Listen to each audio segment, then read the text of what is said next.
Oh, that's a lot of screens. I can't hear you, Ms. Harrison. Are we ready to go? Thank you, Madam Chair. We are live now. Okay, thank you so much. Good morning, everyone.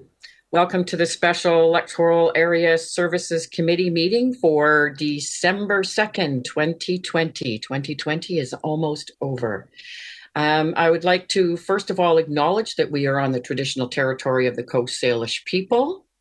And you see a different face chairing right now. And I'd like to thank Director Morrison for his past year of chairing and thank him so much for his duties. And we'd like to now go on to an approval of the agenda. It's been moved. Is there a seconder?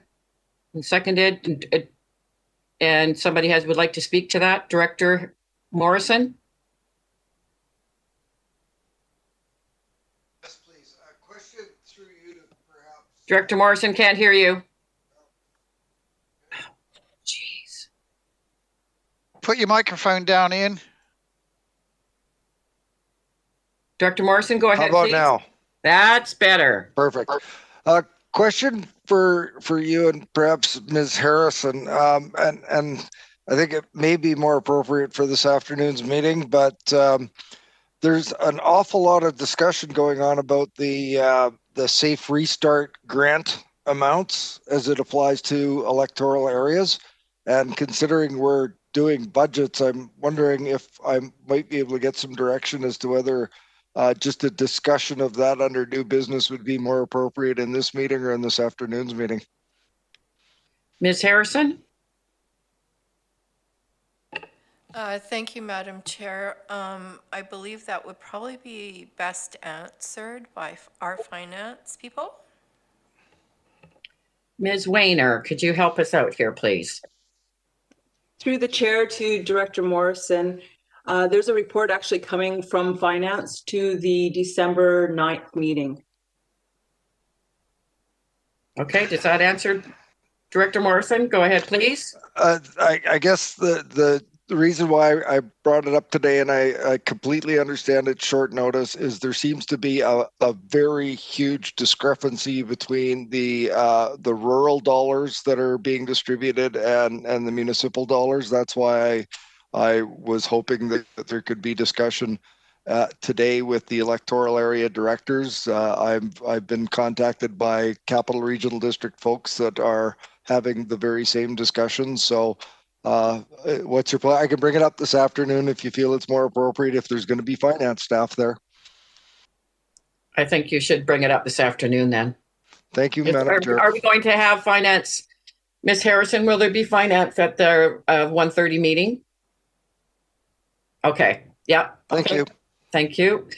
Moving on now to, we had a mover and a seconder for the agenda. I'll now call the question. All in favor? Any opposed? Motion's carried. Moving on now to public input period. Ms. Harrison, do we have any input for today? Thank you, Madam Chair. I do have none. Okay, thank you so much. Moving on now to reports. We'll start with R1, which is the Parks and Trails budgets. I've had some requests already.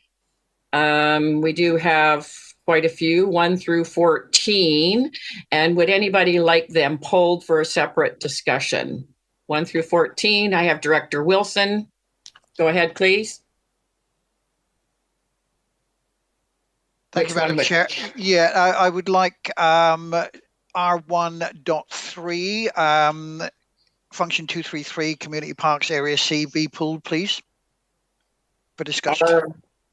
So that's number 3. Yes. Okay. Yes. Okay. And I see Director Acton and Director Smith. Director Acton, go ahead, please. Thank you. I'd like to pull for discussion number 2 and number 11, please. 2, 3, and 11 so far. And I see Director Smith and then Director Salmon. Yes, I'd like to pull number 7 for Area G, function 237. Thank you. Director Salmon, thank you. Pull number 1, please.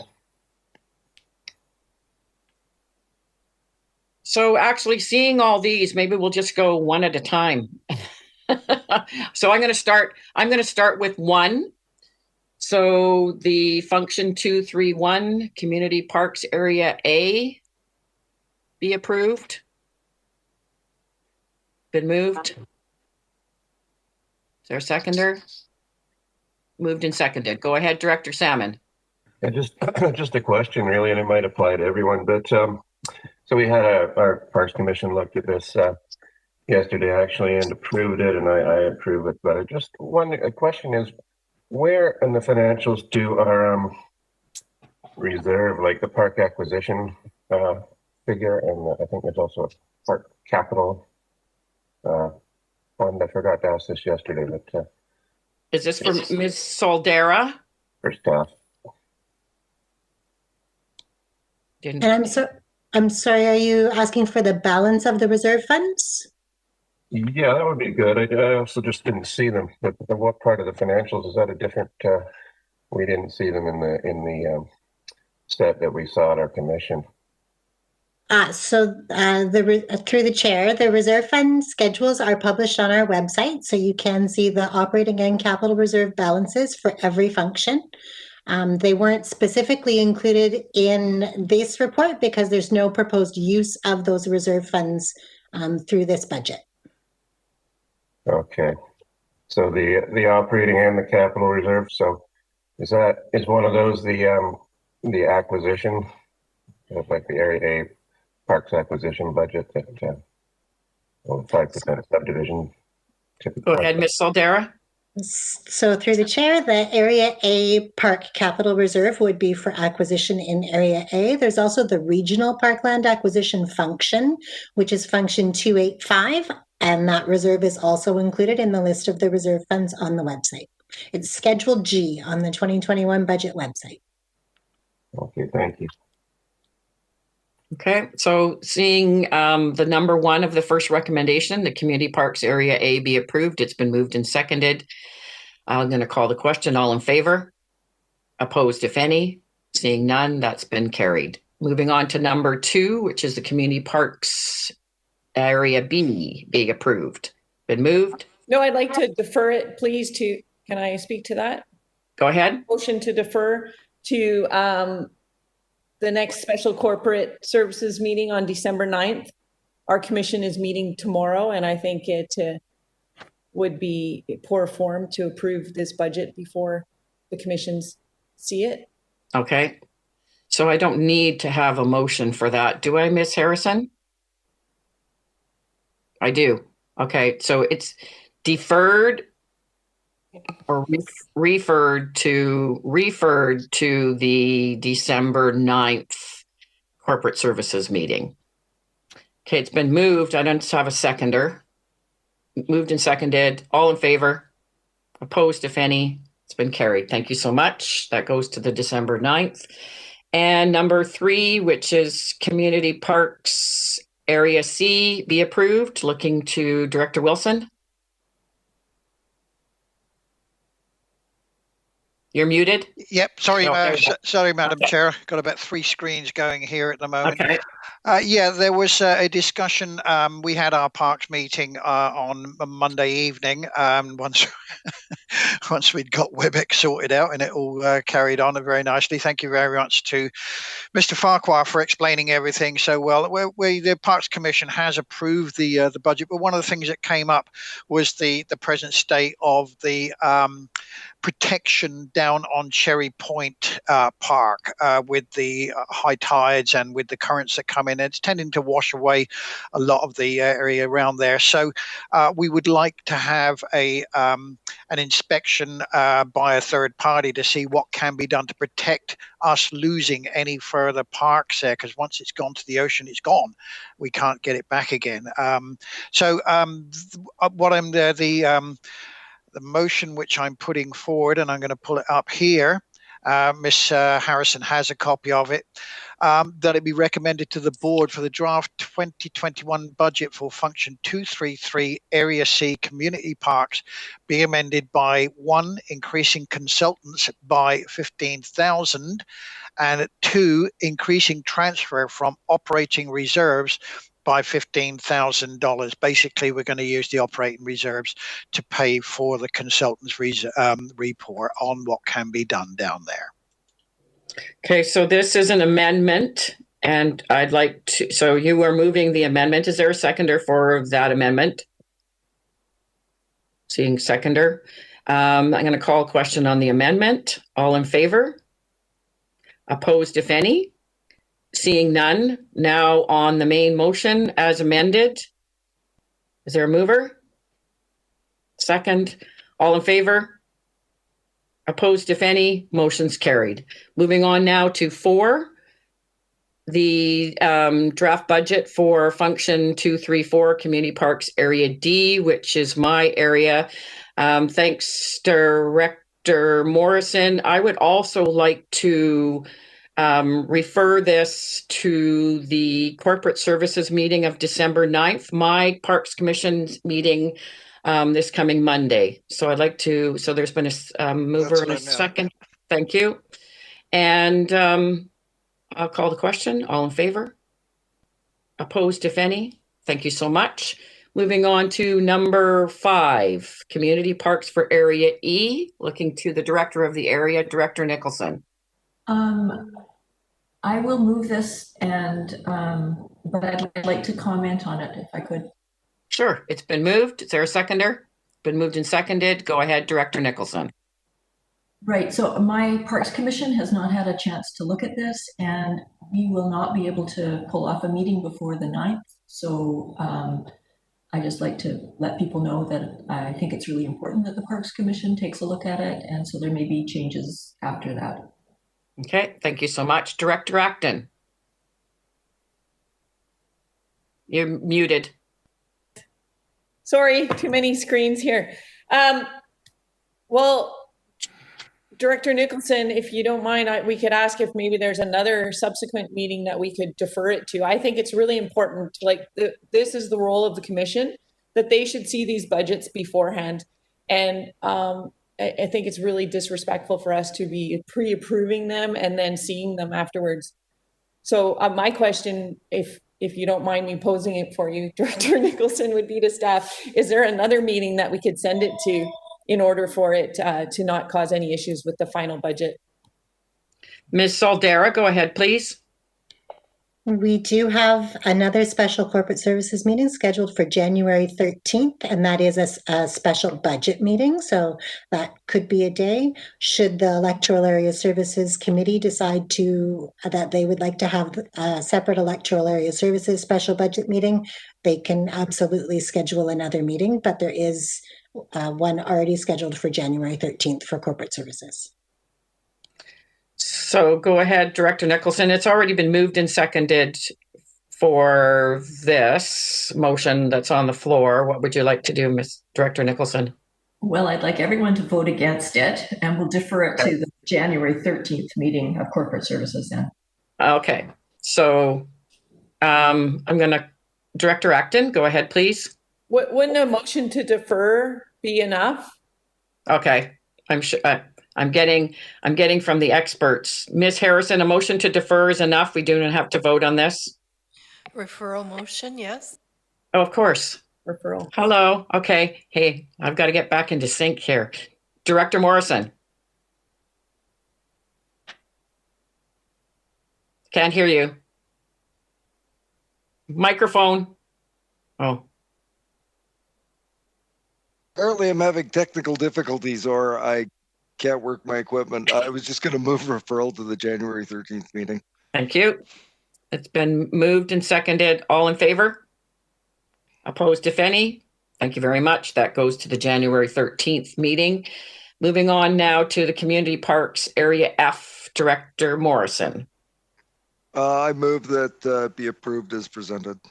Is there a seconder? It's been moved and seconded. I'm going to call the question. All in favor? Opposed, if any? Motion's carried. Thank you. Moving on now to Community Parks Area G, number 7, function 237. Director Smith, go ahead, please. Thank you. I'm also going to be deferring this to the 13th of January special corporate corporate services meeting.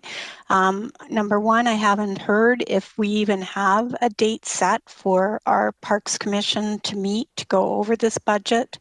I have another question for Mr. Farquhar, who I see is online. Could you please explain to me the minor capital project that you have for 14,500? Welcome, Mr. Farquhar. Go ahead, please. Good morning, Madam Chair and committee. So for the Area G budget for 2021, there were a number of minor projects identified, and they are inclusive of a focus on the various courts in Solitaire Centennial Park. That are inclusive of ongoing maintenance of the tennis court in terms of the cracks that are there. That's going to be an ongoing matter to deal with the cracks in terms of ensuring that they are attended to and the courts remain playable. We're also looking at the lower and upper ball court in terms of the practice court and doing some patching of cracks and sealing of surfaces. And then we've also got the upper tennis court practice wall with some patch cracks and sealing as well for a total of $14,500. However, some of that work will also be dependent in terms of overall decisions for Solitaire Centennial Park as an outcome of the ongoing revitalization planning effort underway. And so we'll certainly want to be discussing with the advisory commission when we can set a date with them to not only review the 2021 draft budget, but also the referral by the Electoral Services Committee of the Solitaire Centennial Park Revitalization Plan survey that came through to the committee. And so we're looking to get some feedback from the commission as well. And I think through that effort, we'll be better informed in terms of priorities for that park and around decisions for 2021. But at this point in time, that is what the minor capital is identified for. However, depending on the outcomes of the revitalization planning, some things may change a little bit. Thank you. Director Smith, follow up? You're good? Oh. No, we'll still continue with the deferral. Okay, so it's a referral to the referral to January 13th. It's been moved by Director Smith. Is there a seconder? Seconded by Director Acton. I'm going to call the question. All in favor? Opposed, if any? Seeing none. Thank you. That was carried. Moving on now to Function 238, Community Parks Area H be approved. Director Haim. Alternate Director Haim. I can't hear you. Okay, I still can't hear you.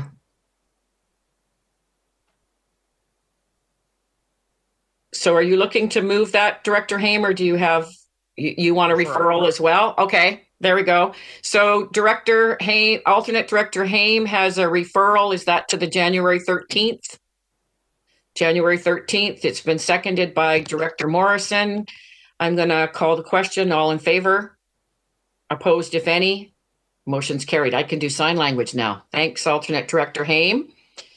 And we're moving on now to the Community Parks Area I, Function 239. Director Kuhn. I move to recommendation. It's been moved and seconded. Call the question. All in favor? Opposed, if any? Motion's carried.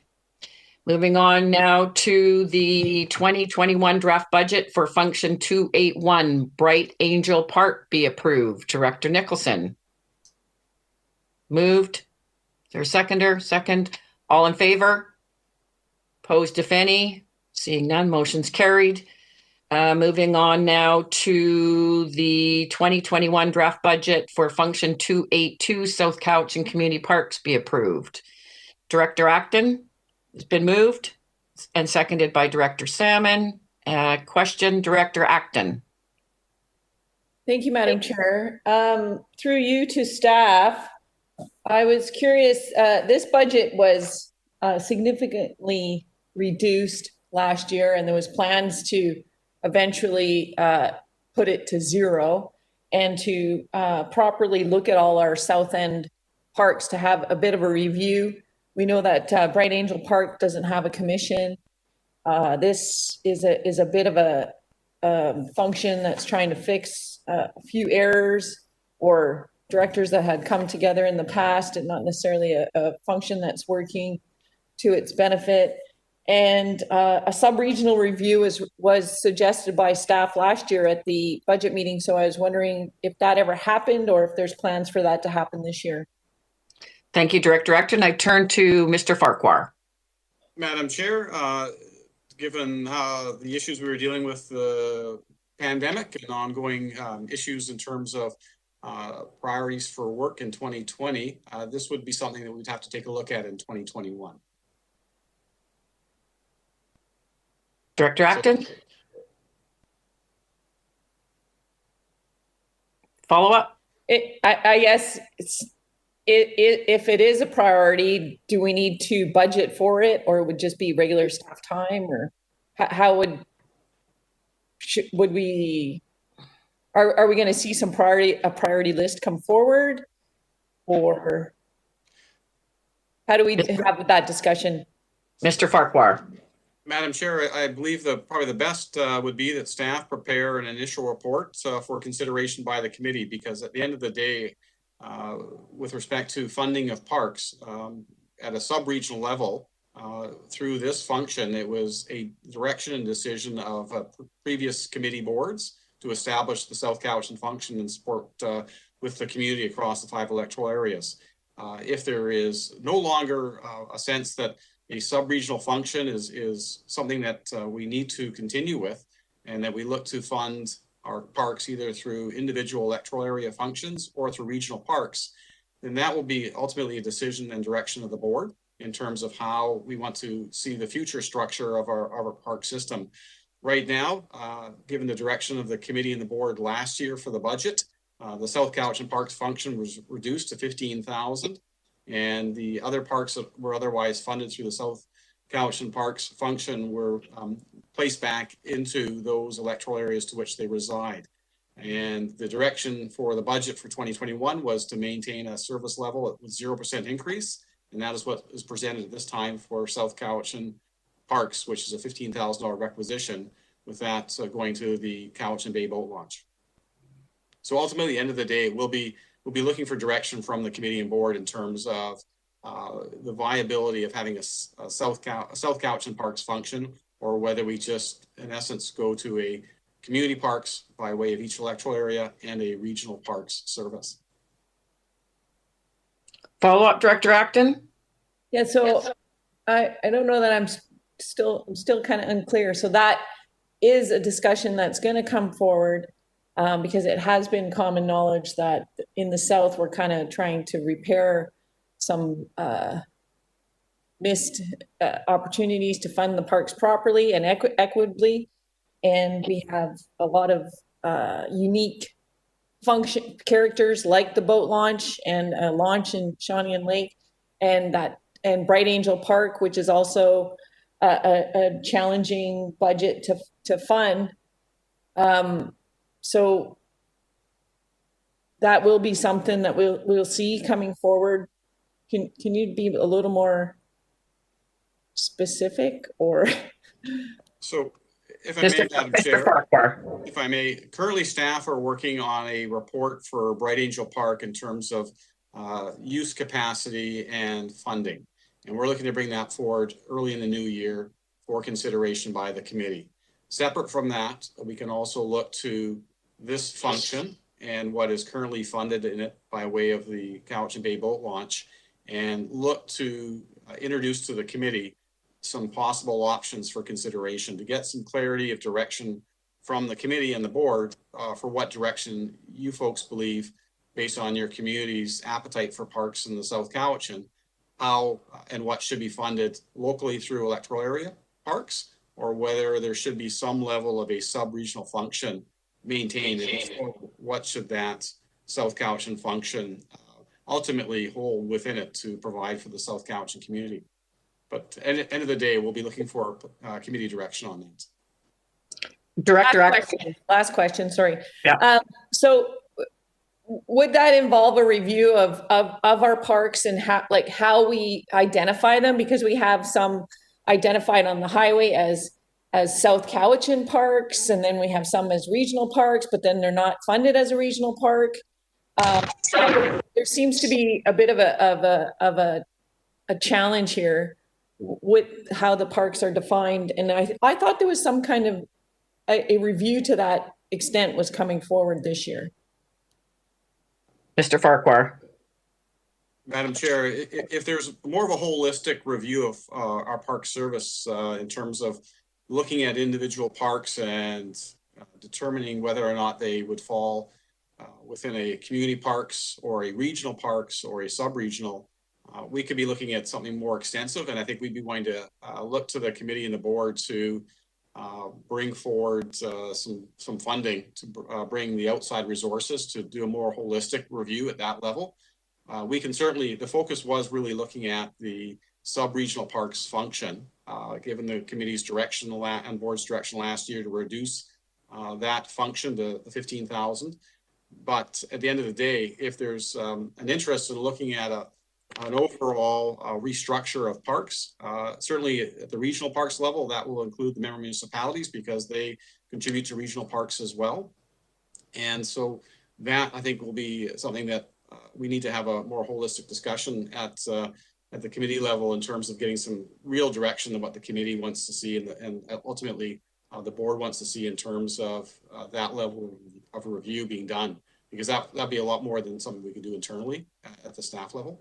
But if it's just for sub-regional parks and clarity around the boat launch and maybe looking at a couple of elements there, we can certainly do that internally as we are doing with the Bright Angel Park assessment review. So there will be a staff report coming forward on Bright Angel Park currently. So that could be a start, and then looking for direction from the committee from then on with the South Cowichan parks. Madam Chair, that would be an excellent way to approach it. Yes. Okay, thank you. Director Nicholson, did I see your hand up? Go ahead, please. Yeah, I think Director Acton's raised a really important issue that's been problematic for a number of years, and I think that it's becoming increasingly difficult to make sure that parks like Bright Angel Park, which are hugely important to the community, have appropriate investments in them to maintain them. And I think the issue that we heard from Genevieve Singleton and Sherry Ayers on the knotweed problem in Bright Angel Park, and the fact that we aren't investing enough to manage invasive species that could become extremely damaging to the ecosystem is a problem. And, I recognize that we have budget constraints this year because of COVID, but I really think that this is a big issue as Director Acton's raised, and I think that we need to take a look at this. So there are all sorts of anomalies as far as parks go, that some that are much more regional in nature or sub-regional in nature than basically just little community parks. So I would like to see this issue brought forward. That's great. So there will be a staff report coming forward on the Bright Angel Park, and then there can be a discussion on the South Cowichan parks as well. And the staff is looking for direction on that. So now, currently, we have the South Cowichan parks that's been moved and seconded, I believe. Can I call the question? All in favor? Opposed, if any? Motion's carried. Moving on now to the function 456, Recreation Saltaire be approved. Director Smith. It's been moved. Is there a seconder? Moved and seconded. I'm going to call the question. All in favor? If any? Seeing none, motion's carried. And moving on to function 490, Thetis Island Wharf be approved. Moved. Second. All in favor? Opposed, if any? Motion's carried. Moving on now to number 14, 491, Thetis Island Boat Launch be approved. Moved. Second. Is there a second? Second. All in favor? Opposed, if any? Motion's carried. Wow. All righty. Now we go back to our next report, which is R2, report from Parks and Trails Division. I'm just trying to pull it up here.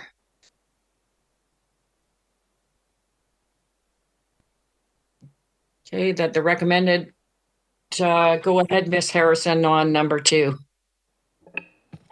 Thank you, Madam Chair. Item R2 is a report from the Parks and Trails Division regarding the 2021 budget review for Function 279 Parks and Trails. And the recommendation before you is that it be recommended to the board that the 2021 budget for Function 279 Parks and Trails include an increase of $37,569 over the 2020 budget. Been moved. Are you moving it, Director Wilson?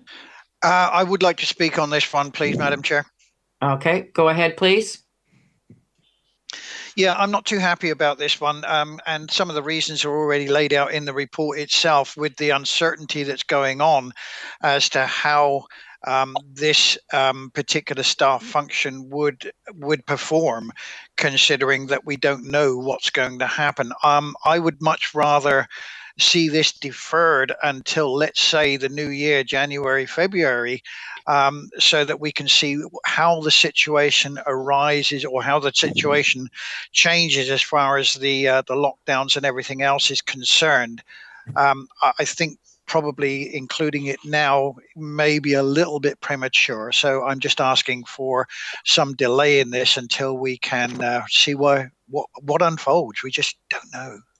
So you're looking for a referral of this? Yes, Madam Chair, I am. Okay, and I see a seconder. And so, Director Acton, do you want to speak to the referral? So you would like to refer, what's the direction, Director Wilson? You would refer it to what? Good question. Don't know. Let's say, can we defer it until the next EASC meeting? And this is just something which, again, I'm not too clear on. If we defer this now and we don't vote it into the budget for next year, is it gone? Or can we defer it until a further discussion in January, say? Okay, I have Director Morrison waving his hand. Did you want to answer to that, or can I get? Can we just have some discussion on this before we go into a motion? Because I've got some thoughts on this as well, and okay. I don't want to be going to a referral motion right away. Okay. So, Ms. Soldera, is there a question, Director Wilson, to Ms. Soldera? Yes, please. If we could, Ms. Soldera could comment on what the best way forward is. I don't want to see this one disappear completely. What I would like to see, though, is just to see how the situation unfolds and then revisit it at a later date, 2 or 3 months, maybe. Ms. Soldera. And so, as mentioned previously, we do have scheduled budget meetings on December 9th and on January 13th. We also have a full budget review scheduled for January 25th and 26th. And with the objective being to adopt the budget bylaw at the February 10th board meeting. So we are by law required to have the budget adopted prior to the end of March. So we do possibly have time for deferring, but staff are right now aiming with the approved budget calendar for adoption of the budget bylaw on February 10th. Yeah, if I could just follow on that, then I could. I'm quite happy for it to go to the January 9th. Well, there was a few people that would like to speak to this before there was any kind of motion. So I'm looking to, we want a discussion before there was a referral motion. So I'm looking to Director Morrison, Kuhn, and Acton, and Smith. Director Morrison, go ahead, please. Thank you, Madam Chair. I look at this and think that, absolutely there's a lot of uncertainty going forward. And I just think that we may have a little further direction on whether or not there'll be, gatherings and the likes. But quite frankly, do we anticipate that we're going to start booking events in our parks next year? We're going to start having volunteer activities going in our parks next year. I just don't think it's a reality, and I'm perfectly comfortable to say let's can this and keep it at zero and move forward. And we'll have to address this again in the next year if we want to move forward with the. And I say that when I realize that there's more people out using our parks informally now than there has been in years. But I think practically speaking, are we really going to be having a staff person booking events and volunteer things going on next year? I just don't think so. So that's my 2 cents on that. I don't think we need to delay it. I think we could just cut it. Yeah, good points, Director Morrison. I'm turning now to Director Kuhn. Oh, Mr. Farquhar, would you like to speak? I just saw you pop up. Okay, maybe not. Director Kuhn, go ahead. Oh, yeah, I'm of the same opinion because I wonder what it would take for Director Wilson to say, "Oh, okay, now I'm going to go for it." It's so wishy-washy, this whole issue. I would just as well scrap it and say, "Okay, we'll deal with it when it comes." Thank you. okay, I have some staff that have moved up. I'll put you back on the list, Director Wilson. I have Ms. Cherolf, and I did have Mr. Farquhar, but I have Ms. Cherolf. Go ahead, please. Thank you, Madam Chair, and I would ask that you confirm with Mr. Farquhar the implications of not going forward. There was an option that was floated in the financial considerations of the report, which was around a one-time application of operating reserves to cover the maternity leave benefits in 21 associated with a staff person in this position. So I would just look to the committee to consider the implications of a going forward with a zero in terms of the implications on staff, and Mr. Farquhar may want to chime in on that point. Mr. Farquhar, can you speak to that? The implications. Thank you. Thank you, Madam Chair. The nature of this budget is that it's set up to deliver the Parks and Trails program for all 9 electoral areas, for Bright Angel Park and for the South Cowichan Parks function. So it is very limited in terms of what the funds are applied to, which is primarily staff salaries and vehicles and that direct admin support. The actual costs for the delivery of community parks in each electoral area is otherwise funded by the individual parks budgets that the committee has previously reviewed or referred to upcoming meetings. The implications of not considering the increase in this function for 2021 is that the staff levels that we currently have within the division would not be supported by the budget going forward. And so even though the comments have been made that there's uncertainty with regards to the pandemic, the reality is that we are still seeing people coming out to the parks. We've seen thus far over the year, the parks that we are monitoring in terms of use, about a 22% increase in use. We're also seeing, despite the pandemic, use of our parks and bookings by the school district, for example, smaller groups coming out to the parks that we've endeavored to accommodate. We've also, through the fall, been able to run some volunteer activities in parks, inclusive of involving students from Francis Kelsey in terms of some major trail work on Cobble Hill Mountain. So we foresee that even with some of the uncertainties that the committee members have noted moving into 2021, that the activities that we see in our parks, the interest to continue to have opportunities to do things is there and will continue in the new year. And it comes down to our capacity to be able to accommodate those. And if there's uncertainty around what will be in the budget for 2021 in terms of staff resources, as outlined in the report, we just will not have the capacity, immaterial of what direction the pandemic takes earlier in the new year before things like vaccines are widely available. We'll otherwise not be able to provide for that in the new year through our community parks program. So certainly that is something for the committee to consider in terms of the overall budget deliberations and the impacts in terms of the overall budget. Thank you so much for clarifying that. I turn back. There was a follow-up from Director Kuhn, I believe, and then I go to Director Acton and Salmon. Nicholson as well. Thank you. Follow-up, Director Kuhn. That item seems to be a relatively small item, so I don't even know why there is such a big discussion about it. I'm quite sure if it was scrapped, there would be a way to accommodate most of the things that are going to be requested. I mean, it's not a big issue. If this was like a quarter of the budget, that would be a big deal. But I mean, we're talking about 4% increase that we do. The majority on the EAS seems to be objecting to. Well, my attitude is, okay, let's scrap it and let them find a way to get around it. Director Acton. Oh, follow-up, Mr. Farquhar. Madam Chair, with respect to the comments just shared with the committee, this is specific to the capacity to maintain a staff position.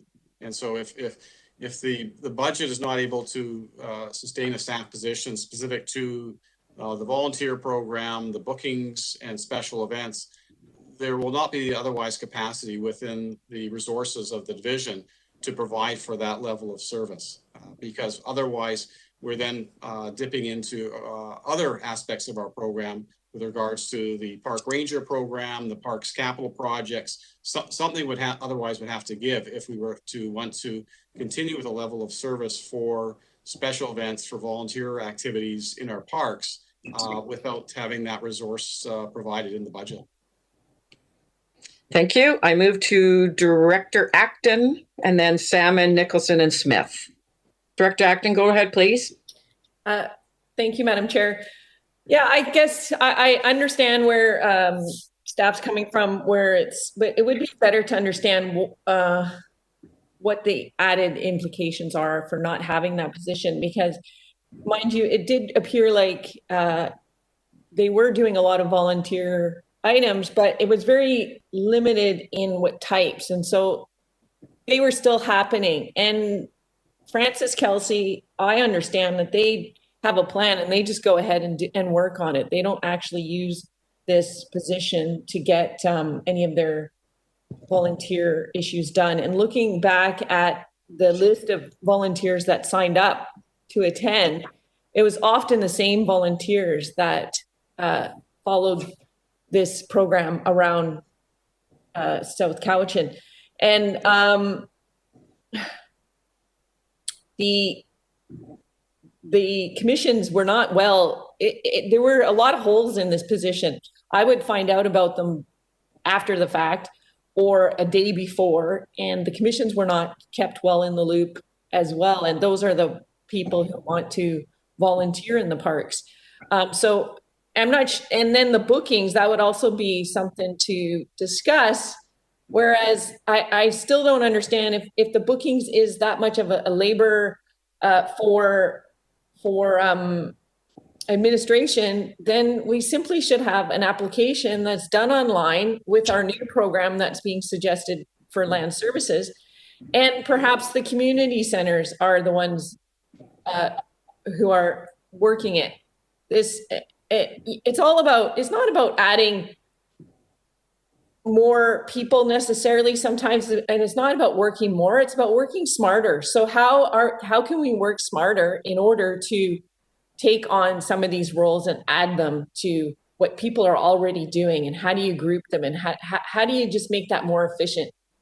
And I would look to our community centers and our recreation centers to help manage that. Mr. Farquhar? Thank you, Madam Chair. The Parks Volunteer Program, along with the Park Ranger Program, were two areas that the previous committee and board approved and wanted to bring into the Parks and Trails program as part of an expanded service delivery, understanding that there was a desire to increase opportunities for the community members to volunteer and get engaged with their parks. Currently, we have over 100 registered volunteers with the program that we are in contact with and are keeping apprised as we move through this pandemic, but also have been outreaching to them, identifying various activities that we've been able to offer up in the interim. That's not sustainable. Current staff load is such that in order to maintain the breadth of services through the Parks and Trails program, the staff that we have now are fully booked up with delivering on the capital program, delivering on the parks and maintenance, managing our parks in terms of the ranger program, and looking at our recreation centers to otherwise take on the role of bookings.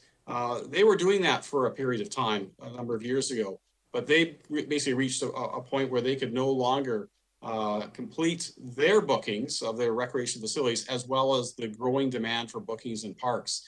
So part and parcel of the support of the committee and board to add in the volunteer program was recognizing that that increase in demand of people wanting to access and book our parks for weddings, for special events, for the shelters at Bright Angel. And so really it's truly a reflection of the growth in the program and the growth in the numbers of people coming out to our parks, and the growth in the opportunities that the public is looking to be involved in activities in our parks. Everything from doing restoration projects, invasive species removal, trail building, through Francis Kelsey, that they're not doing it independent. They're actually doing it under the direction of the regional district. And we've been fortunate to be recently approached by a couple of other schools interested in paralleling similar programs at other parks. So again, at the end of the day, the resources of our program in terms of staff to be able to accommodate and deal with this increase in use and an increase in participation, it really is down to the resources we have to accommodate that. And so at this point, it's not about expanding the program, it's about maintaining the program and the level of service. That's what this budget before you was talking about. And because of the implications of the increases with respect to salaries and stuff, and having a budget that is pretty much set at that every year, that is the reason behind the minor increase that's proposed for 2021 in order to maintain the current level of service for parks and trails. Thank you. I turn to Director Salmon. Yeah, thank you.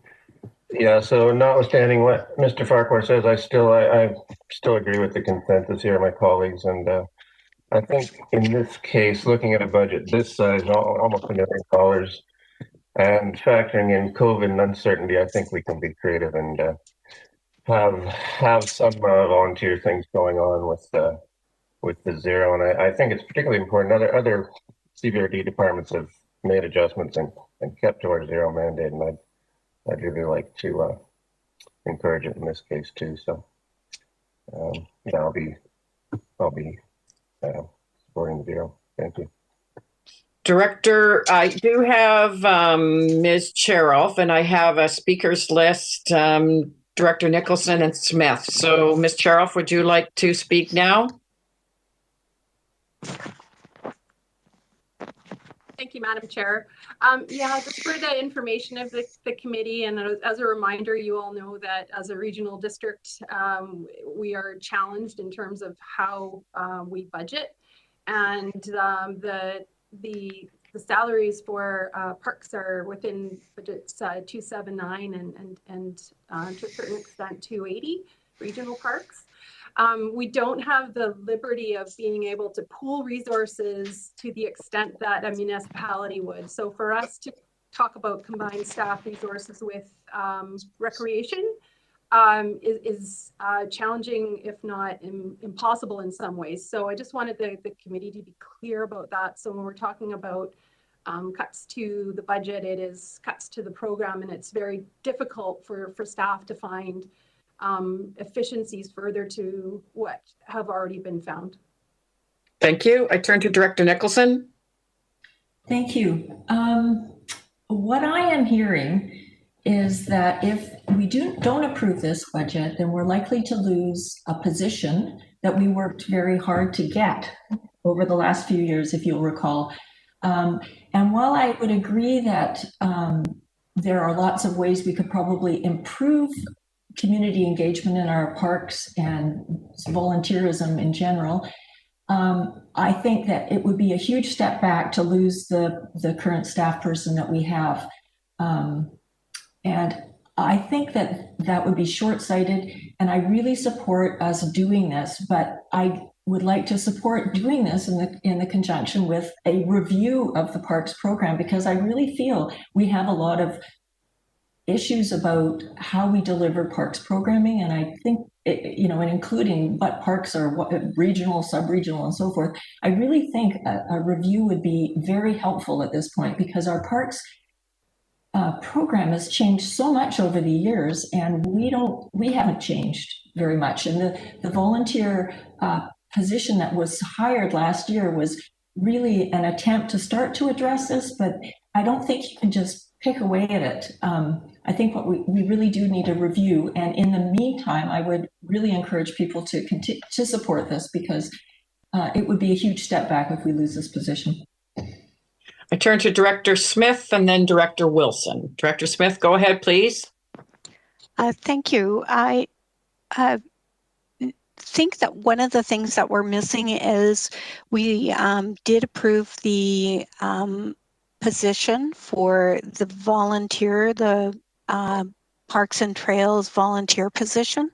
But one of the things that we haven't seen is any data or statistics that have come out of that program. So the program's been running for approximately 2 years. We have gone through COVID, but we should have some sort of data to look at to know whether the program is actually working, what the costs are. And I'd like to see a report on that so that we can make better decisions as we move forward for that program.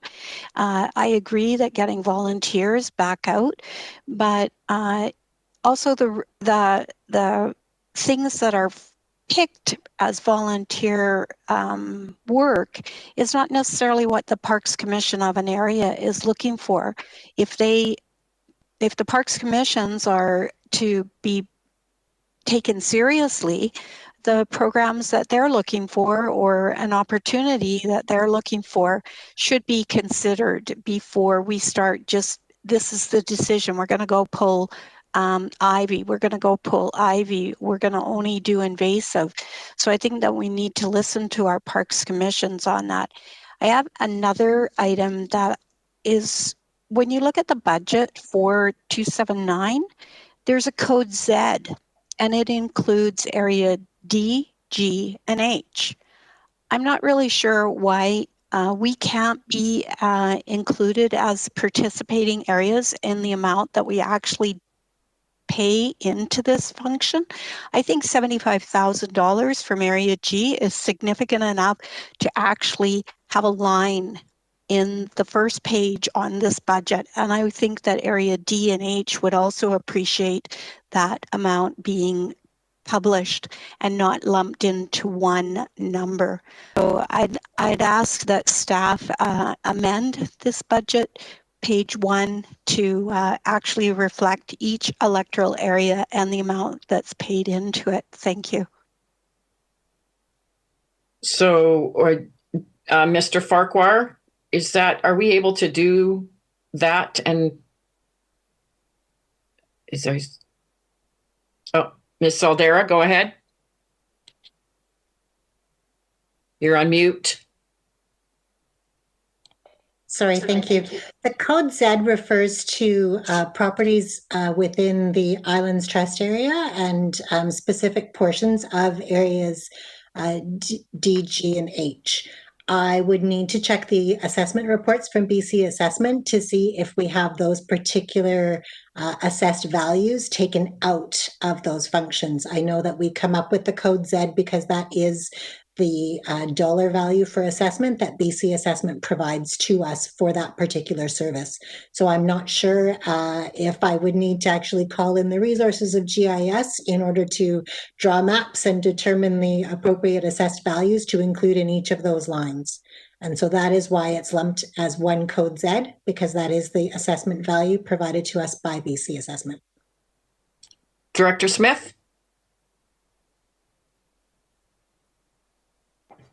Thank you. I'm not sure when area D or H ended up with islands. So, you know, to me, I still think it's possible, and I'd look forward to that.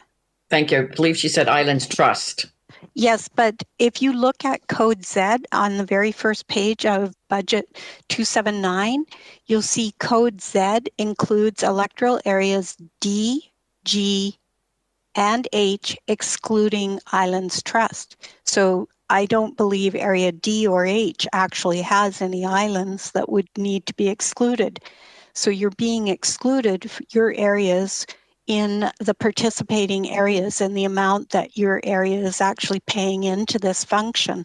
I think it should all areas should be there. I know area G is approximately $75,000. And so I don't know, do you have in your area, Lori, any D&H does have Islands Trust. Yes. Yeah. Okay, well, I think it's still important for our areas to actually see the amount that they're contributing to this function and not just be grouped together. Thank you. Okay, I'm turning to Director Wilson and then Director Kuhn. Director Morrison, my apologies, and then Director Morrison. Thank you, Madam Chair. I don't think I've Director Kuhn, with his remarks, I don't think I've ever been described as wishy-washy. I thought I was Mr. Cut, Slash and Burn, but there we go. Thank you for that one.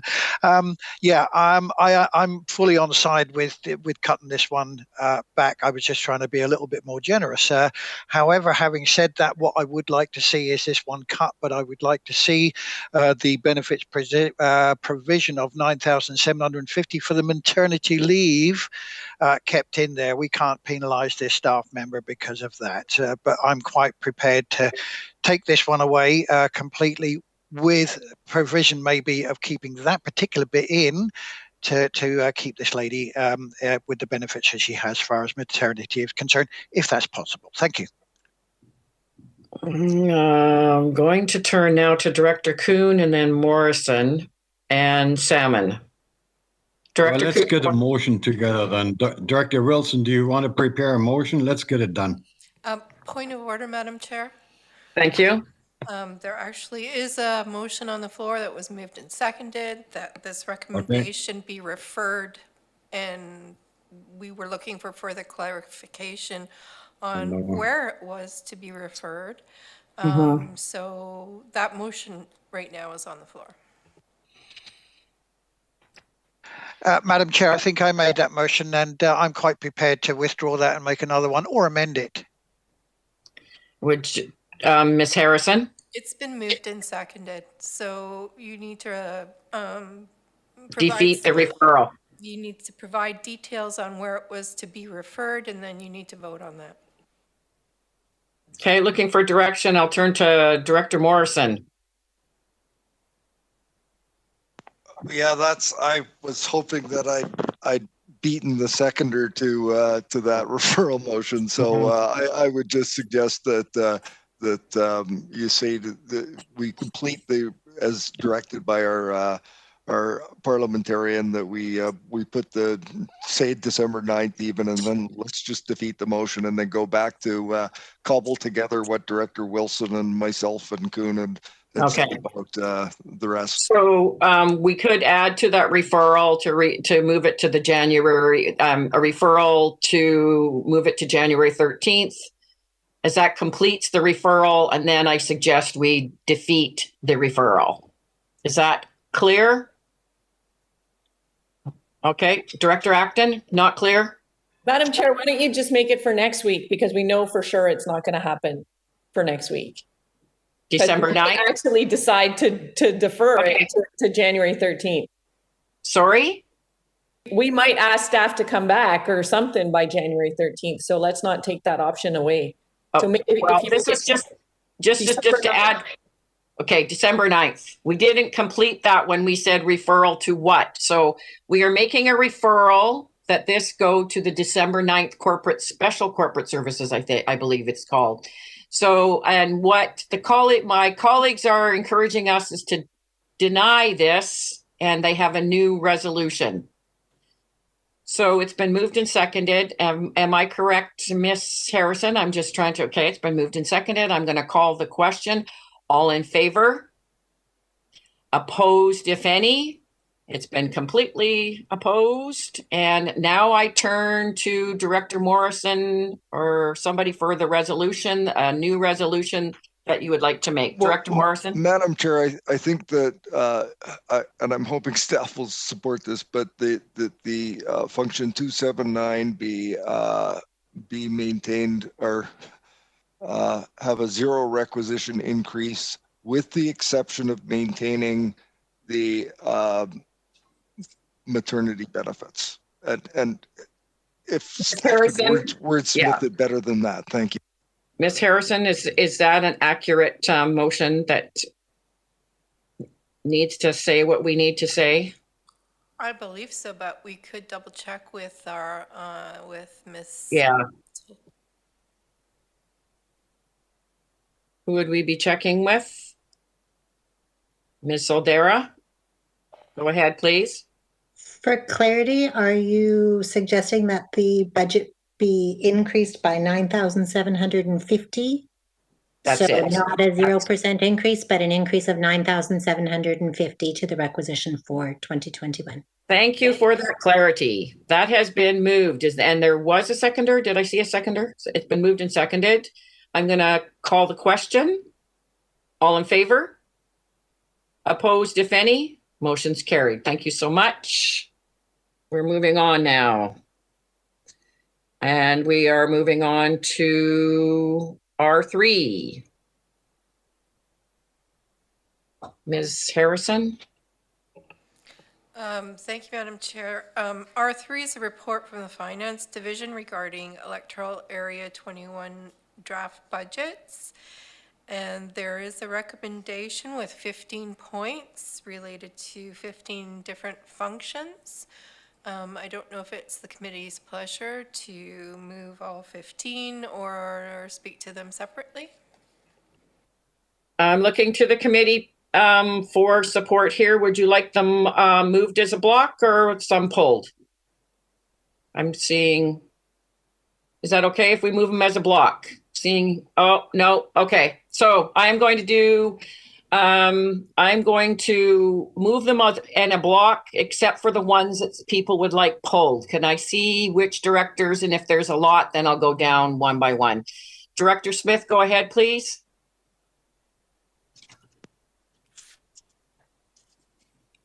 Can't hear you. Yes, I'd like to pull number 10. I'd like to pull number 10, 12, 14, 15. Okay, 10, 12, 14, 15. Director Acton. Number 1. Director Smith covered mine. Thank you. Okay, so I'm going to move them all, but 10, 12, 14, and 15. Seeing no other hands up, I need somebody to move that. Moved and seconded. And call the question. All in favor? Opposed, if any? Thank you so much. And now we will go to number 10. Go ahead, Ms. Harrison. What's number 10? Thank you, Madam Chair. The recommendation for number 10 is that it be recommended to the board that the 2021 draft budget for Function 130 Electoral Feasibility Study be approved. Has that been moved? Okay, it's been moved. Is there a seconder? Not seeing a seconder. Director Morrison, and turn now to Director Smith. Thank you. I noticed that the reserves for at the end of 2019 is $70,669. I would think that with those funds in reserve, that we should zero this, and if we need to move money, we could move money from reserve. But I'm really not feeling that we need to collect the electoral feasibility study funds this year with that much in reserve. And I'd also like to know, is there anyone, any area that will hold back funds for the feasibility studies? Is there any area that's behind in that? Can Ms. Soldera please answer that? Thank you. Go ahead, Ms. Soldera. And I'd like to say that Director Smith, your microphone is really sporadic and staticky. So we can sort of make it out. And I'm not sure if Ms. Saldera understood. Okay, we're fine. Okay, go ahead, Ms. Saldera. Thank you through the chair. First, with respect to the reserve fund balance, that is actually an error, and I will apologize for that. We once upon a time had a regional feasibility study fund, but it didn't have the word regional in front of it, and it is from before my time. So I was not aware that it was regional and lumped it in with electoral. So I do need to make an amendment for that. So there is very limited reserves. We do have a surplus going forward, which we're proposing carrying forward. The electoral area fees or the electoral feasibility studies is used to fund a feasibility study to determine if a function is viable to go forward. Any functions that do go forward are then required to pay back the amount from the feasibility reserve in the first year, and there are none outstanding that I'm aware of. So we need to amend this, the $70,000 reserve fund. The reserve fund balance, yes. Okay. Director Smith?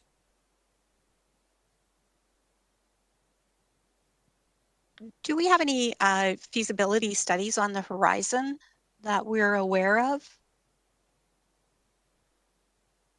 Ms. Saldera? Or I would need to defer to my friends in engineering on this one because it's primarily used for engineering functions. I'm not sure. Mr. Dennison? Thank you. Thank you, Madam Chair. I do have a request in for that just came in a couple days ago for the folks at Cary Village in Mill Bay interested in a drainage function there. So we would need to do a bit of a feasibility study there, not a lot, but a little bit. Otherwise, you just never know. There's interested, improvement districts and private utilities out there. We potentially, the Shawnigan Village Waterworks, which is a fairly large system, is coming up for sale. It's privately held, and we may need some funds to investigate that as well. We do also have our moratorium, so how that fits in with the moratorium is another question. But there is significant community interest in that particular system, so we may want to have some resources available to us to investigate that further. Thank you. Turn to Director Morrison. Thank you, Madam Chair. So I know that engineering does most of the feasibility activities, but I don't think they're exclusively the user of these of this. So is there someone that can give me some parameters of what these can be applied for? Because it seems to me we've had interesting proposals that we've sought to investigate in the past that it didn't fit anywhere except for this. And gosh, it's great to have this available should this committee decide it was something they wanted to pursue. So maybe Ms. Saldera could help us with the parameters of this particular fund. Ms. Saldera? Through the chair, there are no restrictions on the use of the fund. It's for determining the feasibility of establishing a new service.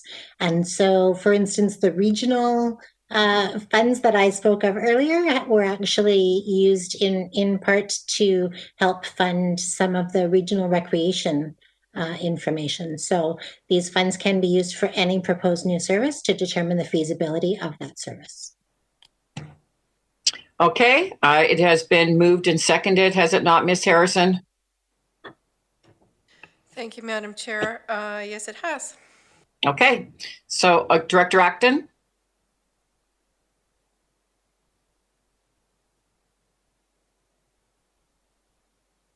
Great. So you're saying that this is a function that is funded by electoral areas, but we've used it for regional purposes? Oh, okay, sorry. Yeah. Okay. Okay, I'm going to call the question. All in favor? Opposed, if any? Motion is carried. Now, Ms. Harrison, we go to number 12. Thank you, Madam Chair. Item number 12 is that it be recommended to the board that the 2021 draft budget for Function 310, Animal Control, be approved. Director Morrison, I saw your hand up. Are you moving this? I'm actually uncertain as to what we just voted on. I heard some discussion at the beginning, and I was it to zero out that, to not have a requisition increase, to just rely or to correct the reserve fund balance? Like, what did we just do? I thought that we corrected the reserve fund balance and moved the recommendation. In number 10, Ms. Harrison, number 10. More point of clarification, Madam Chair. The recommendation, as I read it out, was that the 2021 draft budget for function 130 electoral feasibility study be approved. There was no amendment to the balance. And the amendment was going to be, so do we need an amendment on that for the 70,000 to be corrected, or that's just, no, we didn't. So that's what we did, Director Morrison. Okay, moving, where the heck am I now? Number 12, Madam Chair. 12 on the animal control. And I didn't see a mover because that was a question from Director Morrison. So on number 12, do we have a mover and a seconder? It's been moved and seconded. Now, what's the question on animal control? Somebody wanted it pulled. Director Smith.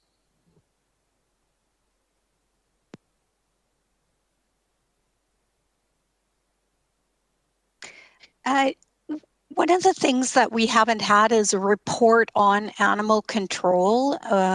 We have no data, no stats. We don't know where animals are being picked up or if there's fines involved. I think it would be nice to have a report to go with this.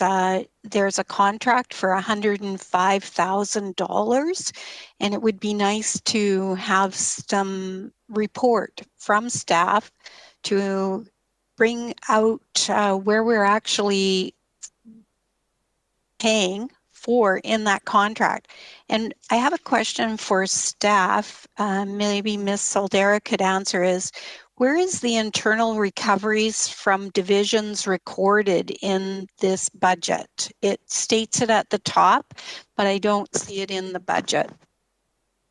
Ms. Soldera?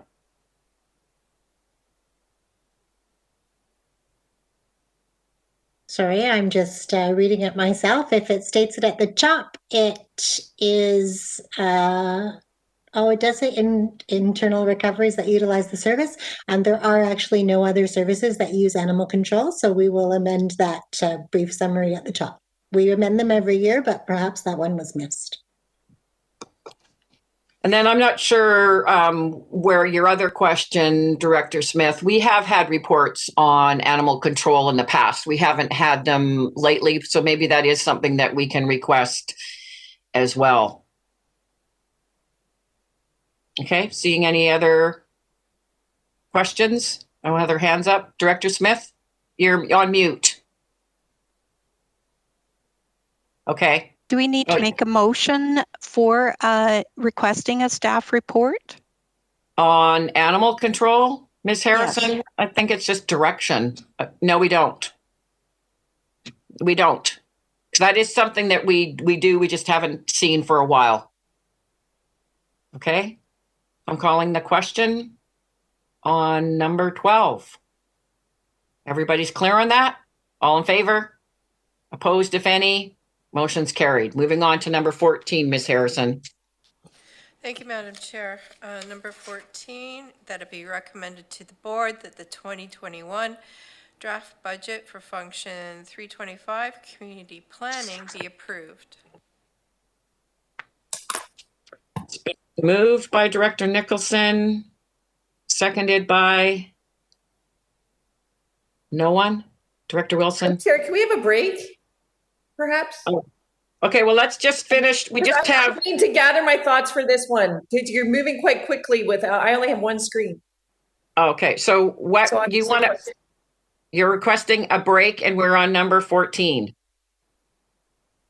Okay, 5 minutes. Ms. Harrison? Thank you, Madam Chair. So if we break now, we had this moved but not seconded. So, okay. So we'll just pick up as if we lost the mover and start again. Okay. Okay, thank you so much. Okay, it is 10:46. Is 5 minutes, 10 minutes? What are people, 5 minutes okay? Okay, we'll come back in 5 minutes. Thank you.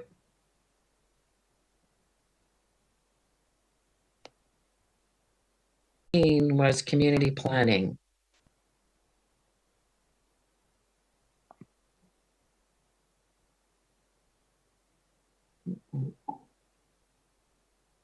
Thank you, Madam Chair. We are live.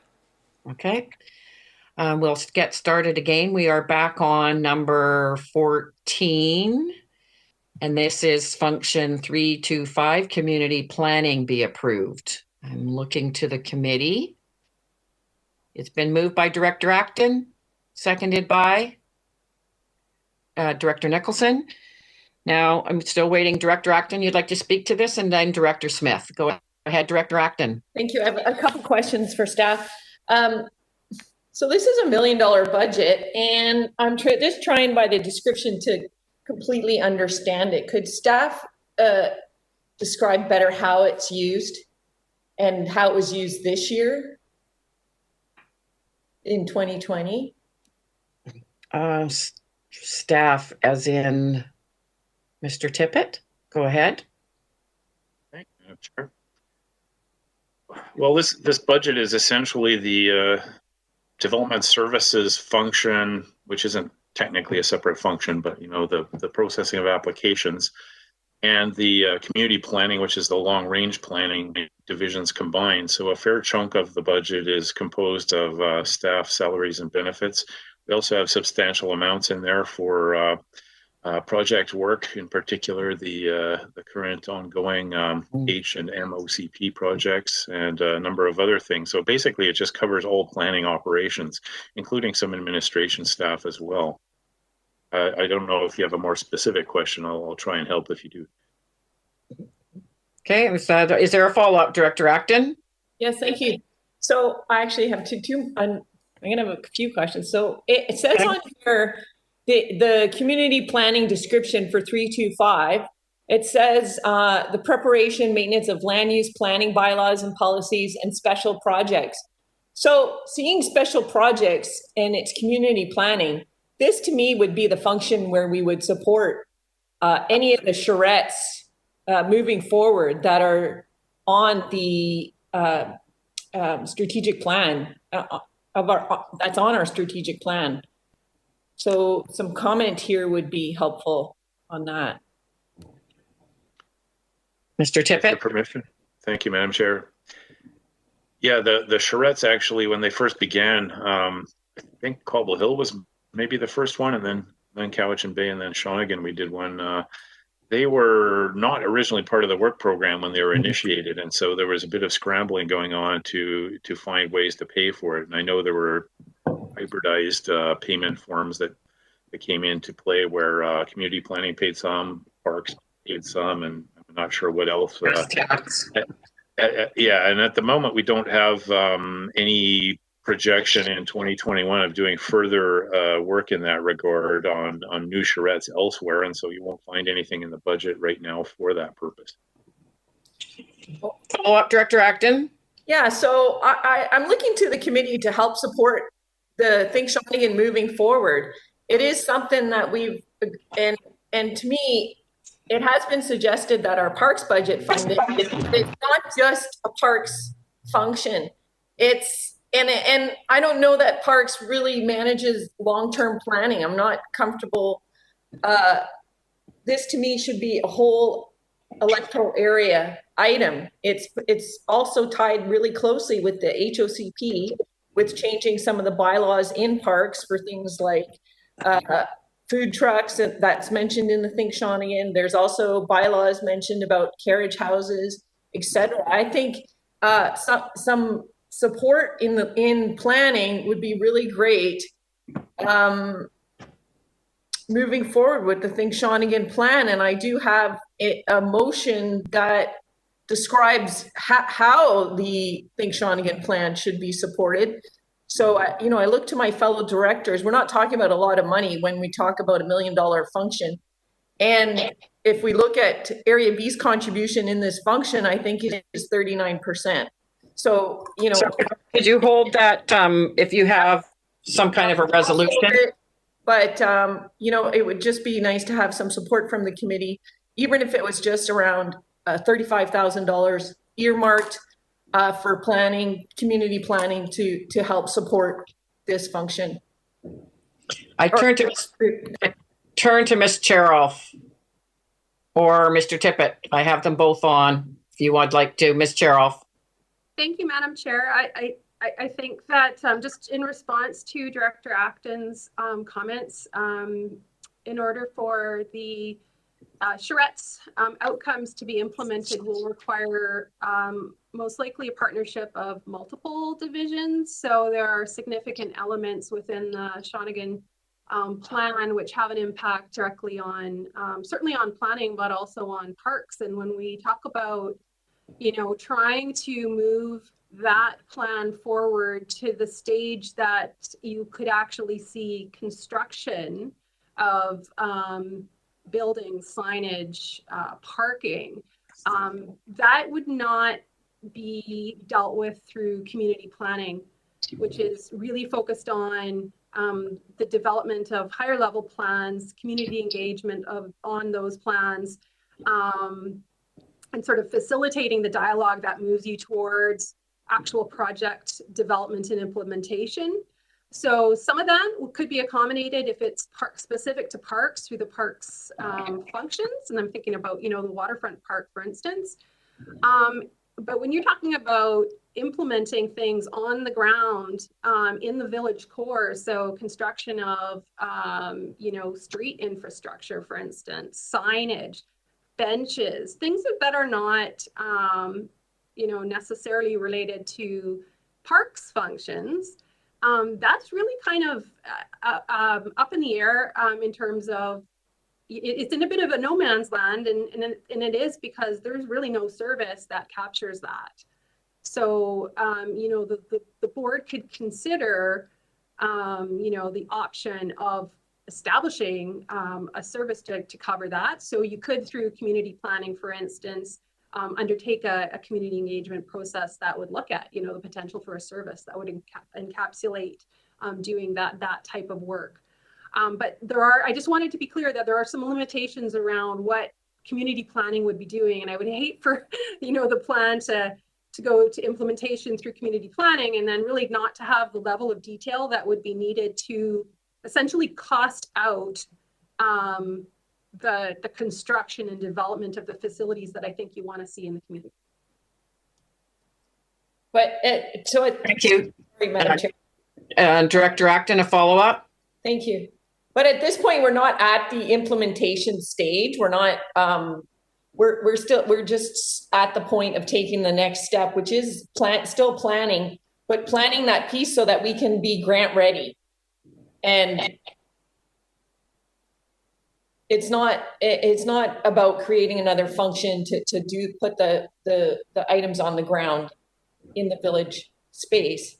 It's about being able to create that next level detailed assessment so that we can apply for $1 million grants that are coming available.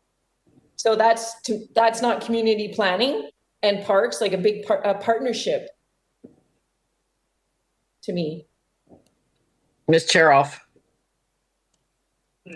So I think that you would be then looking at inclusion of an additional line item and requisition increase to accommodate a specific project within community planning that would undertake additional planning work for Shawnigan. And we would be most likely looking at using an external consultant, unless you wanted to set aside the HOCP project, which I don't think that's necessarily the will of this committee, but of course, it's really up to you. It's about prioritizing your work.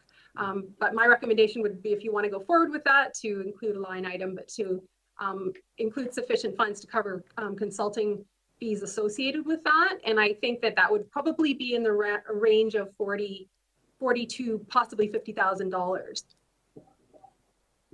Okay, I'm going to move on now to, I'll come back to you, Director Acton, and I will move to Director Smith and Kuhn, I believe. Is there anyone else? And Morrison and Salmon. Thank you. Thank you. My question is to staff. I'm not sure if it's the planning department or the finance department. When you look at the budget, the internal recoveries for 2019, there's an allocation of 63,000 to planning, yet in 2020, there was a allocation to planning of $63,000, and in 2021 there's zero. And then also internal recoveries, there's the general government of 80,800 in 2020, but zero for 2021. Can you please clarify that for me? Ms. Cheryl? Thank you, Madam Chair. So the last item with respect to the 80,800, I believe Ms. Soldera will correct me if I'm wrong, but I believe that is the corporate reception position, which for whatever reason was included under function 325, as it sort of is sitting in proximity to other staff within the planning division. And I believe that in 2021 that has been moved, and Talitha will be able to tell you where it's been moved to and probably respond to the other questions as well. Okay, Ms. Soldera. Thank you. Ms. Cheryl was exactly correct. The 80,800 was the reception positions at the front desk were billed through function 325, with function 100 general government providing $80,800 to help support the positions at the front desk. For 2021, a decision was made that the positions at the front desk would be funded directly from function 100. So that has been removed because it's now included in the general government budget for the year. So there's no change in the budgets between the two. It used to be that 100 gave money to 325. Now 100 is just paying for those positions directly instead. With respect to the allocation dash planning, that is actually, so there's some internal allocations for senior staff. So for instance, general managers' salaries are allocated out to the various departments that they help service. And so there has been some change to the way that's being done for 2021. Some general managers' time is directly coded, while others was done through an allocation. So this year we're doing all of the general manager and the senior management staff's allocations are being directly coded to the functions that they are representing. So rather than a back and forth of expenses all being coded to one function and internal transfers to make up the difference, people's time is being directly coded to the other functions. Director Smith, a follow-up? Yes, so I don't see a change in the salaries area in the budget. So were those salaries not part of, so I'm just wanting to wrap my head around, so we're short $143,000 for recovery in the budget, and yet the salaries haven't changed under planning expenditures. Ms. Soldera. Salaries have gone down slightly, about $20,000, but as you know, most of our staff are unionized positions, and there is a general increase for union staff of 2%. So on a budget of, I'm looking at 2020 salaries was almost $4 million for this function, and so it has gone down to 1.36 for 2021, and that includes a 2% increase to the unionized staff salaries within that. So it is actually a reduction in the total salaries. Mr. Tippett? Thank you, Madam Chair. Just to supplement what Talitha just said, there's also an administrative position that previously was paid by function, I believe, 328, which has now been internalized to 325. So that has added to the amount that otherwise would have been a much larger reduction in the salaries and benefits line for 2021. Thank you. Director Smith, follow up.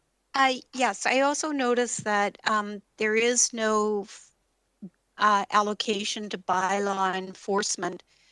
That in 2020 it's 59,000 and it's a zero for 2021. Is there a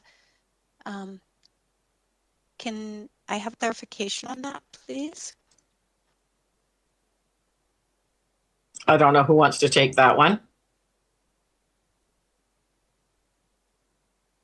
Madam Chair, I'm just looking at my spreadsheet to try and figure that out. Is Ian McDonald on the line? Because he'll remember, I think, and this is just from memory, I'm trying to verify it as we talk here, that there was a two-way transfer. We were transferring money to that division, and they were transferring money to us. And I think we just made a decision to zero it out because we were just passing money back and forth. But I can't. Mr. McDonald, do you want to add to this? To you, Madam Chair, Mike is correct. We had come across, or Mr. Tippett was correct. We had noticed through previous budgets that money was transferring back and forth and weren't always, just over years, I think it was just happening that way. So we tried to clean it all up and stop transferring money back and forth that way. So basically, I think it's zero for each department now. Okay, thank you. Director Smith, follow up. Okay, I'm moving on now to Director Kuhn. Yes, I have a question. Is it possible to get a breakdown of the community planning with regard to future planning or versus the work that's being done currently to process applications?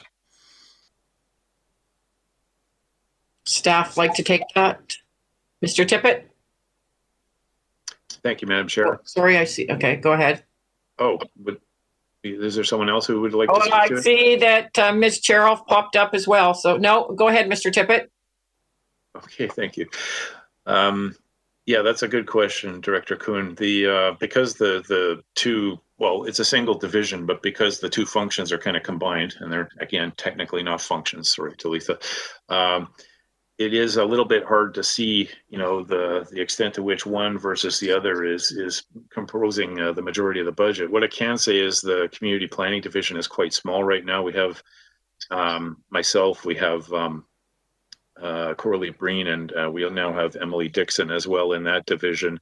So there's 3 staff positions that would, represent a certain amount of that salaries and benefits line, or those benefit lines.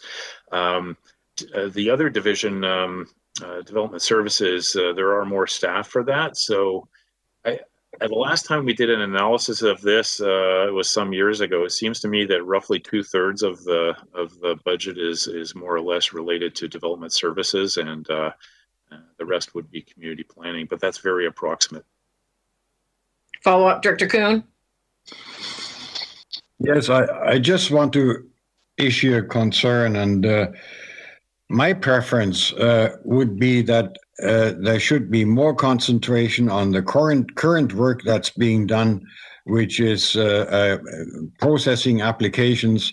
I do agree. Yes, we have to look at the future of the area and the future developments and the HOCP, but it's my impression that we put more emphasis on that for a while now, and the actual day-to-day work was kind of left behind, and I'm really concerned about it, because I'm the kind of guy, I like to get things done, and it's good to dream about the future, but I'd like to process what's on the table. Thank you.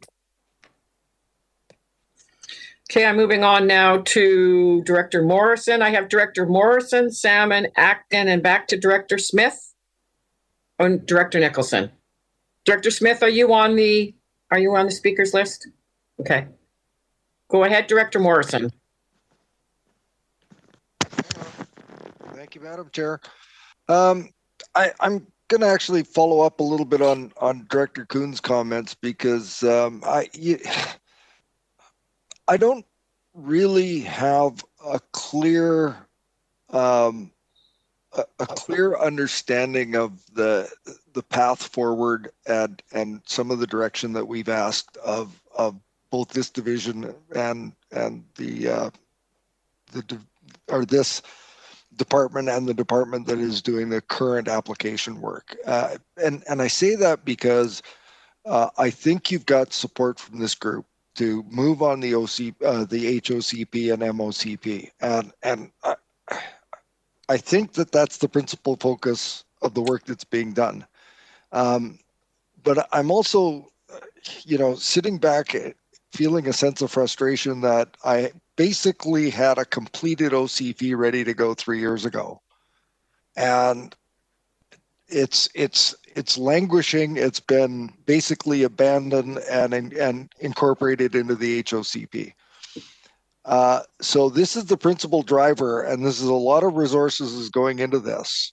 And then we're getting tweaks here and diversions there. And, I'm not convinced that from the 30,000 foot level where I think we're supposed to be providing direction, it looks like we're not asking for a requisition increase. We're status quo, but I'm not convinced that we're moving forward in a way that's getting we talked about it at the beginning of the year, back to basics.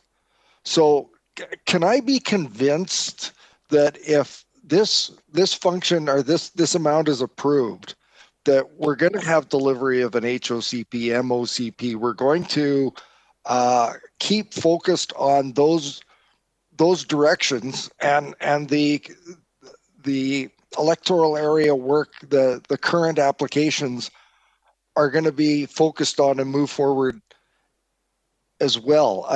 We talked about back to basics. We talked about, keeping budgets tight, and that's the assurance that I need. And I put my hand up and say, if that assurance was given today, I put my hand up and say, let's move forward and give the department the money it needs to get that work done. Ms. Cheroff, go ahead, please. Thank you, Madam Chair. So we have 3 positions that'll be coming back into community planning. When I talk about community planning, I talk about the function as a whole, both community planning and development services. So we have a planner 1 beginning next week. We just closed on our planning coordinator position, which we're very optimistic about in terms of bringing in a senior planning professional that's going to assist both of the divisions within function 325. And then we have a senior planning staff member who'll be returning from leave expected in spring of 2021. So, and those positions are all accommodated within that salary budget that is before you. Follow up, Director Morrison, go ahead. I can't hear you. We lost him. Director Morrison? Go ahead, Director. Can you hear me now? Yeah. Okay. Go ahead. I hear what you're saying, and I understand that. I guess where I'm going with this is that I just had the sense that in the last little bit we've been taking 1 step forward and 2 steps back, and I need to know the assurance that I need to have the assurance that we're going to have a single-mindedness of purpose to proceed and get this work done on the community planning side of things, and if we're going to have work product before the next election, then let's proceed and let's move forward. I guess I'm also asking that if we are sending work to the community planning division that is going to distract you from that work, that you tell us that we're taking away from those ultimate single-mindedness goals. Thank you. Ms. Cheroff, follow up. Thank you, Madam Chair. I wanted to add that I believe we have plans to meet in closed session, and the committee would be available or able to ask any sort of specific staff or related questions at that time. Words heard in terms of letting you know, in terms of how particular specific projects might impact our workload as a whole. I believe HOCP is well underway, on track with bylaws going to the next board, and the processing of that document will really be the will of the board and somewhat subject to referral responses. Thank you. I'm moving on now to Director Salmon. Yeah, thank you. The question is for finance staff, just sort of on the overall here today, what we're doing as relating to this function particularly. So we've got, this is function 325 at 2.4 million roughly. This is a 0% increase. And yet when we look ahead, so we've got at the end of today, we've got all the supplementals. There's 3 supplementals in function 325. A vehicle, a software, and some modern MOCP, all adding up to a fair bit of money, to over 200,000. So that's, I want my question, I guess. And then reading the comments on the supplementals, it says, in many cases, staff reduce the proposed requisition, so the supplementals could be accommodated within the 0. So that's where I'm confused. So how is it? So in other words, if we turn down the supplementals, this will be less than 0? Is that just maybe, could I clarify? So thank you through the chair. There are many budgets that were reduced and would be back to 0 with the supplemental items approved. Most of those are in the parks functions. So several of the community parks budgets were showing a reduction in budget. And should you approve the supplemental requests, there would be a 0% requisition increase.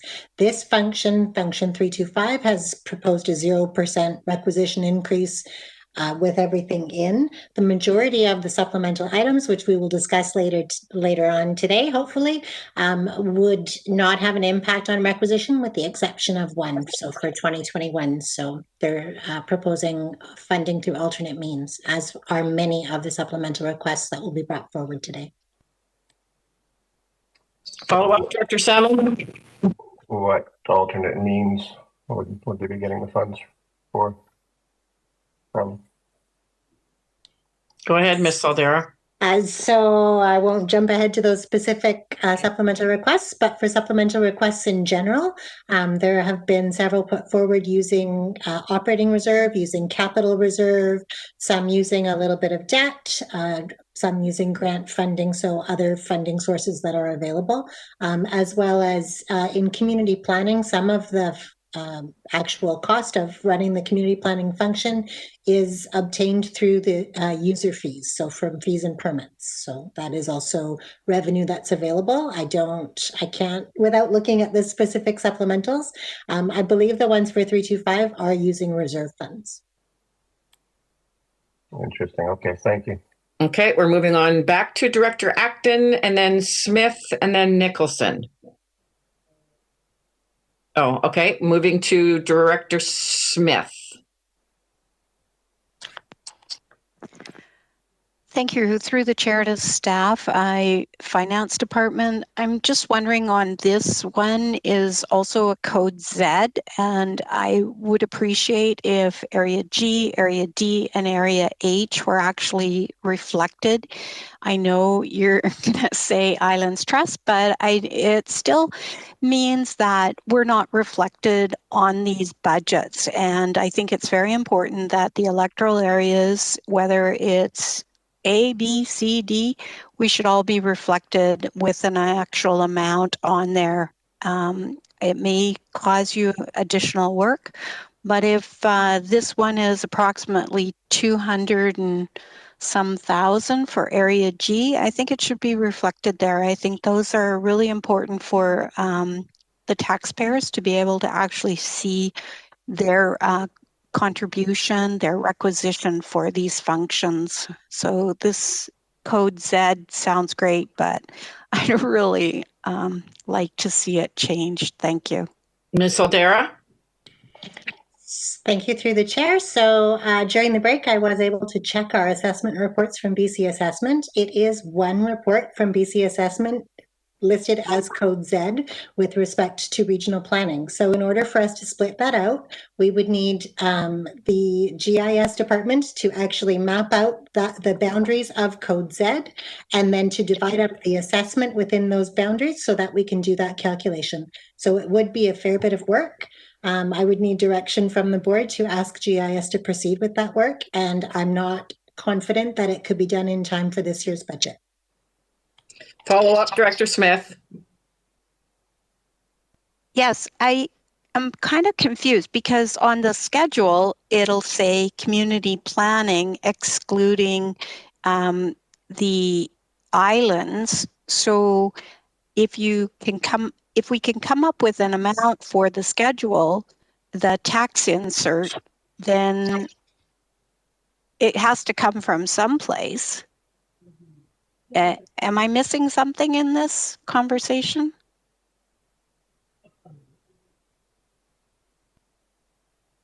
Through the chair, so you're referencing Schedule E, perhaps? And so I'm thinking likely with Schedule E, we have multiplied the tax rate by the entire assessment of the electoral area. In your case, we do have, we would probably just put a note that it has not included those specific people. So I can look more into the specifics, but I can tell you that I have one number from BC Assessment that includes all of the properties within electoral areas D, G, and H, or sorry, are those the ones I'm talking about? D, Yeah. G, and E? That I have one number from BC Assessment that lumps all of them together. So in order to split that out, I would need a fair bit of work from GIS. Okay, I'm moving, Director Smith. I'm moving on now to Director Nicholson. Thanks. I'd just like to go back to salaries. I'm still a bit confused as to why it actually went down. Is that because we have had vacant positions? Ms. Aldera or Ms. Cheroff? Ms. Aldera, go ahead. So it primarily went down, as I mentioned previously, we used to fund the front desk staff directly from Function 325. We no longer do, so those salaries have been removed from Function 325. Additionally, we used to fund all of senior management staff from Function 325 and recover those costs through an allocation. We are now direct billing for senior management time. Thank you, I missed that. Okay, so Ms. Harrison, can you remind me, it's been moved and seconded, correct? That is correct. Okay, I'm not seeing any other hands up. I'm going to go ahead and call the question. All in favor? Opposed, if any? Motion's carried. Thank you so much. Moving on now to 15, Ms. Harrison. Thank you, Madam Chair. The recommendation before you is that it be recommended to the board that the 2021 draft budget for Function 328 bylaw enforcement be approved. I'm not seeing any hands up. It's been moved. Is there a seconder? And seconded. Is there questions to this one? Director Smith, go ahead, please. And Director Acton. Director Smith, go ahead. Thank you. So probably this has been answered in a prior function, but I did notice that between 2019 and 2020 in the wages, there's approximately $60,000 difference. And then in the allocation to government, it's is almost $20,000 increase from 2000. And then the allocation for the bylaw enforcement, there's a $50,000. So you're saying that these things are being juggled between other functions and placed into the appropriate area? Is that how these are all moving? And which complicates it for us to look at 1 year and then we're looking at another year without that information being actually put into our staff reports to know that, you know, now we're moving into doing it this way. And, you know, instead of seeing big holes or big increases, is there, and to me, allocating to the bylaw enforcement $50,000, this is the bylaw enforcement function. So I find that a little confusing. Can you just clarify, please? Ms. Soldera? Or Ms. Cheroff?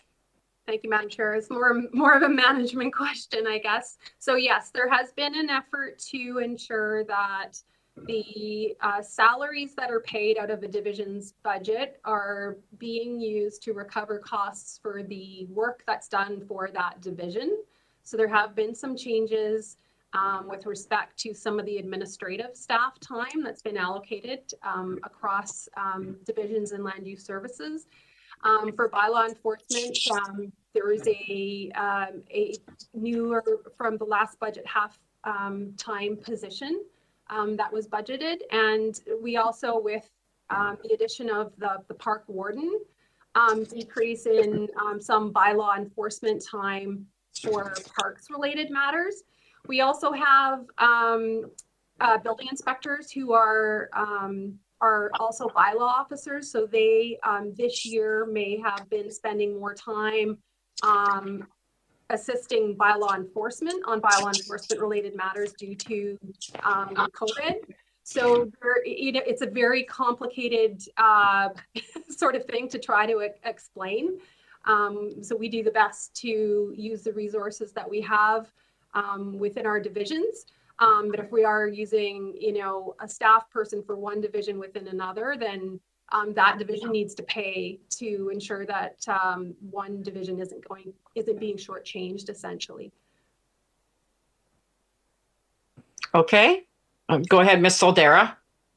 And so just if I may, with respect to the general government allocation, it is based on actual expenses from 2 years previous. So it is a formula that the board approved by policy and is the same formula that's applied to all functions. So it's based on the actual expenses. So it goes up as actual expenses increase.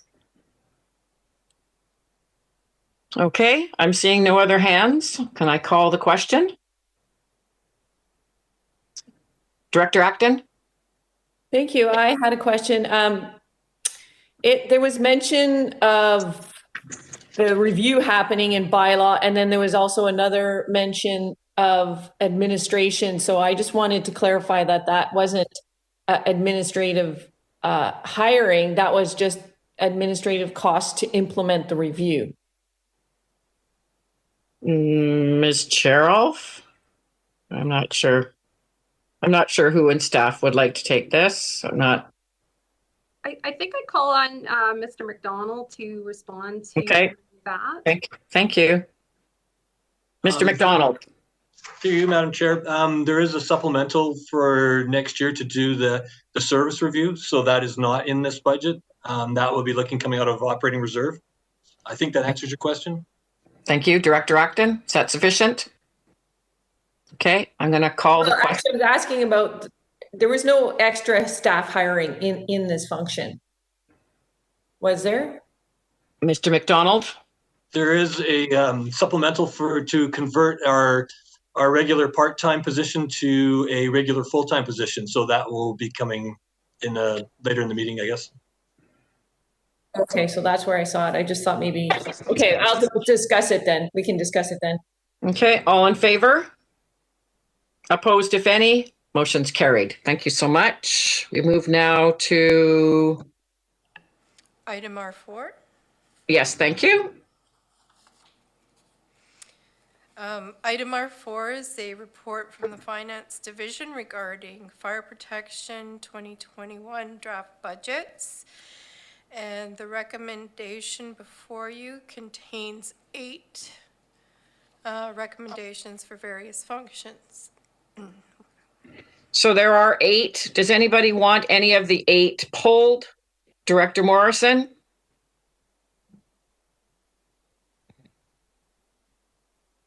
I can't hear you. Can you hear me now? Yes. Thank you. I'm just looking at the report, and I believe the ones that I would like to have pulled are 352 is the one item, and I just have a comment on. So that's number 6. Yep. So number 6 is pulled, and we can move 1 through 8 without leaving number 6 to speak to. It's been moved. Is there a mover? Moved? Seconded? I'm going to call the question. All in favor? Any opposed? Motion's carried. We turn now to number 6, Ms. Harrison. Thank you, Madam Chair. Item number 6 reads that it be recommended to the board that the 2021 draft budget for function 352 fire protection Cowichan Lake be approved. It's been moved. Is there a seconder? Or you just want to speak to it, Director Morrison? It can be moved, and Okay. if it's seconded, I'd like to speak. Yes, it's been moved and seconded. Go ahead, Director Morrison. Okay, thank you. So just really quickly comment on I emailed Ms. Soldera, and we're going to try and separate out when areas contract to a service. A good portion of Satlam's budget is paid for out of Area F taxpayers, and we used to have it separated out. We don't any longer. And I bring that up because 352 is a function that both Area I taxpayers and Area F taxpayers pay into. And there was in this, so I would like that little brief description at the top corrected a little bit, because I do believe there's automatic aid provisions with the Missachi Lake Fire Department. It's not an accurate descriptor, but I want to go down into the expenditures, and I had noted that there has been a substantial increase in the amount that is going from the Area F taxpayers to this budget, and I'm referring to page 2 of the VADM, where it shows revenues in 2018 were 281,000 and change, and draft 2021 is 341,500. So my math says that's a $60,000 increase over 3 years. So are we in a position to, I know they send us a bill and we send them the money, but are we in a position where, and I guess this is through the staff, that we can, because I believe we've done this before, we can sit down with the service providers, and maybe, some other directors may want to sit down with other service providers like City of Duncan and have a review of the expenditures, because I'm concerned that we may be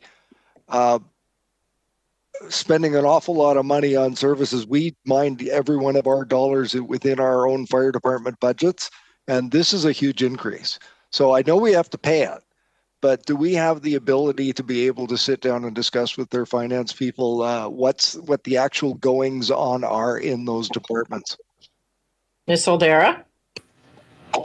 Absolutely. So it is a very small requisition increase for 2021. It's compared to normal. Last year, we did actually organize a meeting where we went, I believe that you attended as well, and we went and met with the people at Lake Cowichan to discuss upcoming expenditures put forward for their budget. We can definitely organize that again this year. Go ahead, Director Morrison. So just as a follow-up, can we do that with the other departments that, like, as I was saying, Area F pays into Satlam, and I think it's a fairly substantial portion. So can those discussions be held internally as well, so that we can have an understanding where our taxpayer dollars are going into the various different services?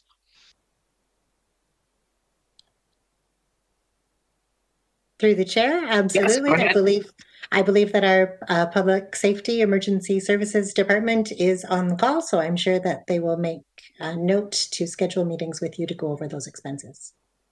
Okay, Director Nicholson? Yeah, I think that's really important, and I have never had a meeting with the Duncan folks on the fire. And it's always been sort of a mystery to me what happens.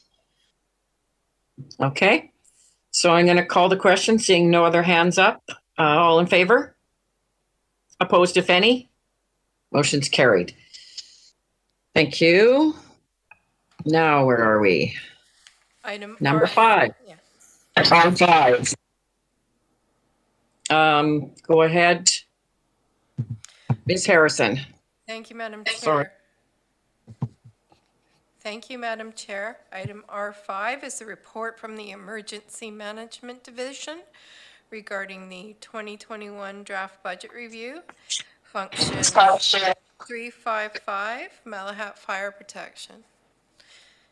There is one recommendation before you, that it be recommended to the board that the 2021 budget for function 355, Malahat Fire Protection, includes an increase of $20,000 over the 2020 budget. I believe it's been moved by Director Salmon and seconded by Director Acton. Would you like to speak to it, Director Salmon, or are you moving? Yeah, I actually wanted to speak before we move it, if we could. Okay, go ahead. I didn't know what you had. You had your hand up. Go ahead. Okay, thank you. Yeah, just a couple of questions on this, because I'm just comparing it to the costs are significant. I mean, this is the biggest but line item in the budget for the people in the Malahat service area by about a margin of quite a bit, like twice as much as the second, which is Kerry Park. So I hesitate to approve a 9% increase right off the top, but I guess a couple of questions. The first one, so I'm clear. So the number of homes in this service area have been expanding. Normally, we'd assume that's good. There's more people to share the costs among. However, in this case, we have not increased our budget to reflect that. And am I on the right track with this? Ms. Soldera? So our budget, we set a total requisition amount. The number of properties and the assessment of those properties gets factored in through the calculation. So you're absolutely correct. As the service area expands, the cost per individual home would go down as there's more assessment to share in that cost. So we've been asked to bring any increases to the requisition as a whole to you. So we're not bringing you the costs to individual homes, we're bringing you the costs of the requisition increase itself. And so in this case, the department is asking for $20,000 to go towards capital reserve actually for the replacement of assets in the future. And it should be noted that this function is also at least partially funded by CRD. So a portion of the service area includes properties within the Capital Regional District. Ooh. Yeah. Okay, so follow up. So go ahead, Director Salmon. Couple more actually. So is there a general comment on how is this one quite a bit more expensive than say the neighboring Shawnigan? It's what looks to me like about 40% more per 100,000 than neighboring fire department pays or costs. Is there an easy answer to that? Why such a difference?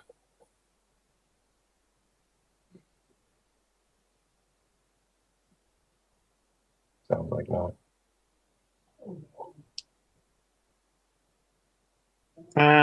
There doesn't. Oh, we have Mr. Elzinga. Could you help us with that? Well, I'm not sure that I can, Madam Chair, through to the director. We would have to do that comparison. I don't have those statistics in front of me. I'm not sure if Mr. de Jong, who's speaking to fire departments today, has any additional information. Unfortunately, I can't speak to that specific question. Okay. And it looks like Mr. de Jong's, he's got an orange triangle that doesn't look pretty. So I don't think. I'm here. I don't know why my video is not working all of a sudden. Oh, but I'm here. Okay. Alrighty. Do you wish to add anything? And let me know if I stop because now my WebEx just froze up, but I can still hear everybody. So Okay, good to know. Well, we can hear you. Okay, so I'll take a stab at it. When you compare Malahat to, say, the Shawnigan Lake, which is an improvement district, or the next neighboring, which is Mill Bay, which is another improvement district, the population and the size is significantly different. There is far, far more population and residents and more requisition that you can pull from in those two areas compared to the Malahat. So, and then in comparison, the Malahat budget itself from 2015, the tax rate was $1.07, almost $1.08, to now it has gone down in 2020 to 86 cents per. So that was sort of the comparison and the point that we're trying to make, that there has been lots of fire inclusion and fire district increase. But at the same time, there is much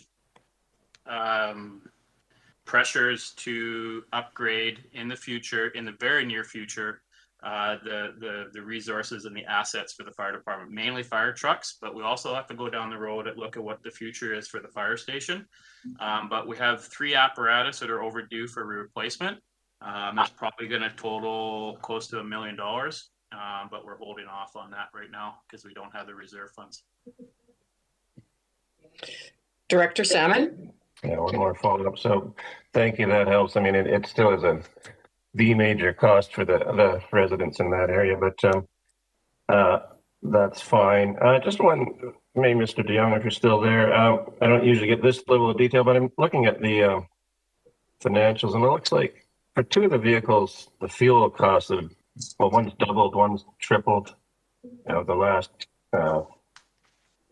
year or actually previous year. But is there a simple explanation for that, or have any comments on that? Can you still hear me? Yes. Go ahead. No, now we can't. Sorry. We've lost Mr. DeJong. So, Ms. Soldera. If I may, Madam Chair, just flipping through the budget. So the actuals, we budget for fuel based on what we expect the vehicles to use. So obviously fuel costs have gone up, but also we never know how often the trucks will be called out, how many calls they'll have to take, so what kind of fuel expenses we need. So frequently I'm noticing in the financials, in some cases, the budget is more than the actual fuel used, but we make sure that there's enough there to support it in case of emergency. There were a couple of cases where we actually used more fuel than we had budgeted for since 2019. But my comment would just be that we budget in order to make sure we have enough in there to support the use of those vehicles throughout the year. Okay, thank you. Okay, is that okay? I see that we did have Mr. DeJong back, but we're all right now. Director Salmon, any follow-up? That's fine. Yeah, I'm prepared with the recommendation. Okay, is there a seconder? Looking for a second. It's been moved and seconded. I'm going to call the question. All in favor? Opposed, if any? Motion is carried. Thank you so much. We move on to the next report, which is R6. Ms. Harrison. Thank you, Madam Chair. Item R6 is the report from the Finance Division regarding the 2021 draft budget for Shawnigan Lake Community Center. There is one recommendation, and it reads that it be recommended to the board that the 2021 draft budget for function 464 Shawnigan Lake Community Center be approved. I'm looking to the committee. I know Director Acton had to leave. It's been moved by Director Wilson, seconded by Director Salmon. Is there any questions on this one? I'm going to call it. Oh, Director Morrison. Yeah, Madam Chair, I'm a little uncomfortable moving it. She didn't speak to me. Did she speak to anybody else? And given that, these telehealth calls are pretty short. I'd suggest we table it until later in the meeting where she can be here to give us direction on that. She didn't suggest when I spoke to her earlier there was any problem or anything. So, Ms. Little, go ahead, Ms. Little. Thank you. I have spoken to Director Acton regarding the Shawnigan Lake Community Center Commission budget in length. Unfortunately, we don't have a commission at this time, and I believe she's comfortable with the budget as is. Thank you. She hadn't spoke to me about any problems. So it has been moved and seconded. I'm going to call the question. All in favor? Opposed, if any? Seeing none, motion is carried. Thank you. Thank you, Madam Chair. Moving to item R7, it's a report from the Water Management Division regarding the 2021 draft budget review for Function 576, Engineering Services Utilities. There is one recommendation before you, and it reads that it be recommended to the board that the 2021 budget for Function 576 Engineering Services Utilities include an increase of $102,076 over the 2020 budget. Okay, do I see a mover? There's a mover. Is there a seconder? And a seconder. Okay, discussion on this. Director Smith. I think I understand that the provincial conditional $5,888,000 and the engineering structures for the same amount, is that for the Mill Bay project that doesn't really have a place to park the funding? Mr. Dennison? Madam Chair, thank you. Yes, that's correct. That's exactly the way we decided to run this, is to put it in 576 for now. The intent in general for that, we hope to assemble the service area in 2021, and then in 2022 the actual function would be running, at which case we could move that over, but we do not yet have a function called Mill Bay Sewer Service, so we have to put it in 576. Thank you. Okay, is there any other questions for staff? Seeing none, I'm going to call it. All in favor? Opposed, if any? Motion is carried. Thank you. Moving on now to, where did I go here? Sorry, go ahead, Ms. Harrison, whatever the next report. I just pressed the wrong button on my computer. Thank you, Madam Chair. Item R8 is a report from the Finance Division regarding street lighting 2021 draft budgets. And there is a recommendation with 11, I have to turn the page. Oh, yes, I see it now. There's 11. 11, yeah. 11. There's 11 street lights, yeah. And so I would like to move that as a block as well, unless there is some that need to be pulled. So Director Morrison, would you like to pull one?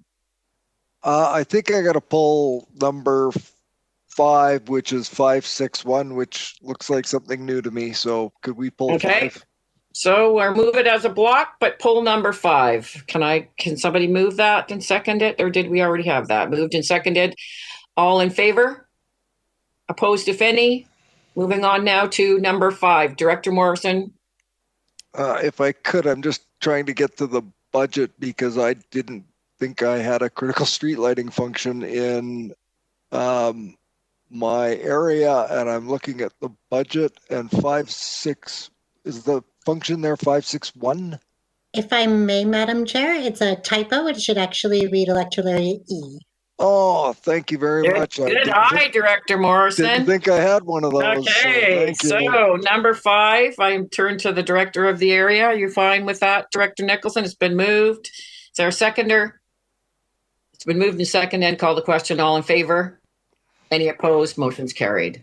Good eye. Wow. Okay. Moving on now to R9.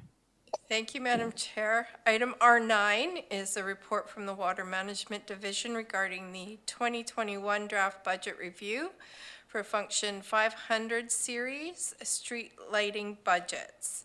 And there is a recommendation with 7 points before you. Okay.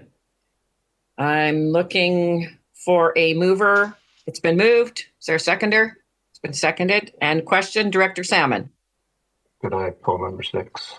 Number 6, the recommendation only has 4. Oh, no, it has 7. Sorry, my page. Okay, so we'll move it as a block, but pull number 6. Call the question. All in favor? Opposed, if any? Motion's carried. So number 6, Director Salmon. That is the question for Mr. Dennis. Is this mostly to do with the Kerry Village? Could you remind me of the reason for the increase?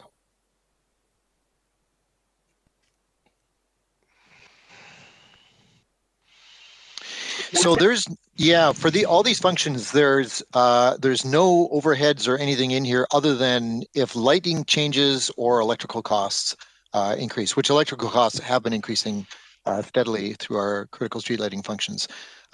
Kerry Village, in this case, we're planning to pull one of the lights, and so that would drop out.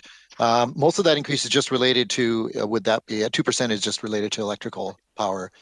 We're not anticipating additional lights. I don't believe in that function. So that actually could drop a little bit depending on what happens with Kerry Village. Okay. So would you like to move it, Director Salmon? Yes, please. Okay, is there a seconder? Okay, it's been moved and seconded. I do not see any other hands up for questions. All in favor? Any opposed? Motion is carried. I had a request for another break. 5-minute break.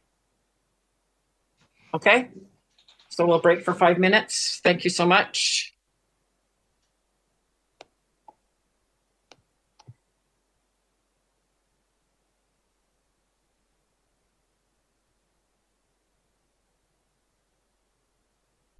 When we're live.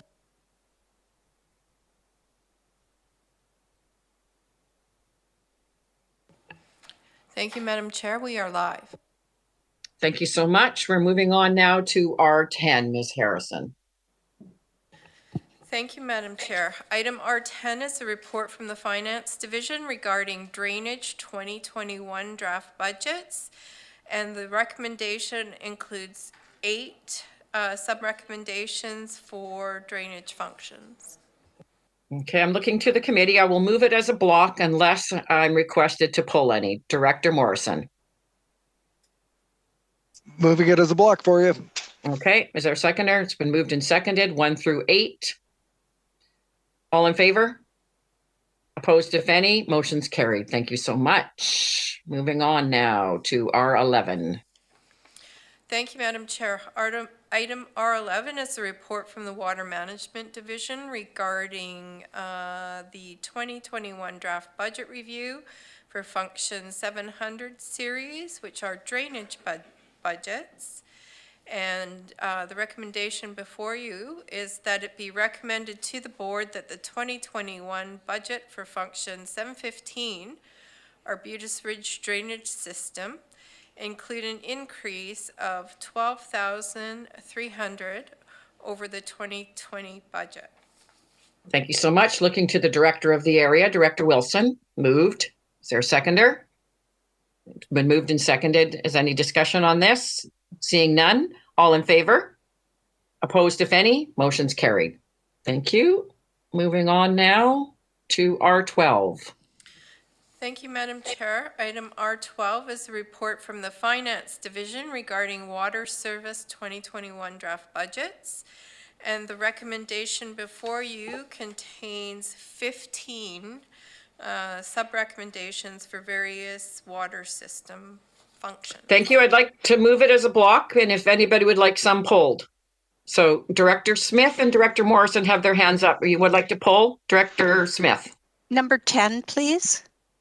Director Morrison. Number 13, please.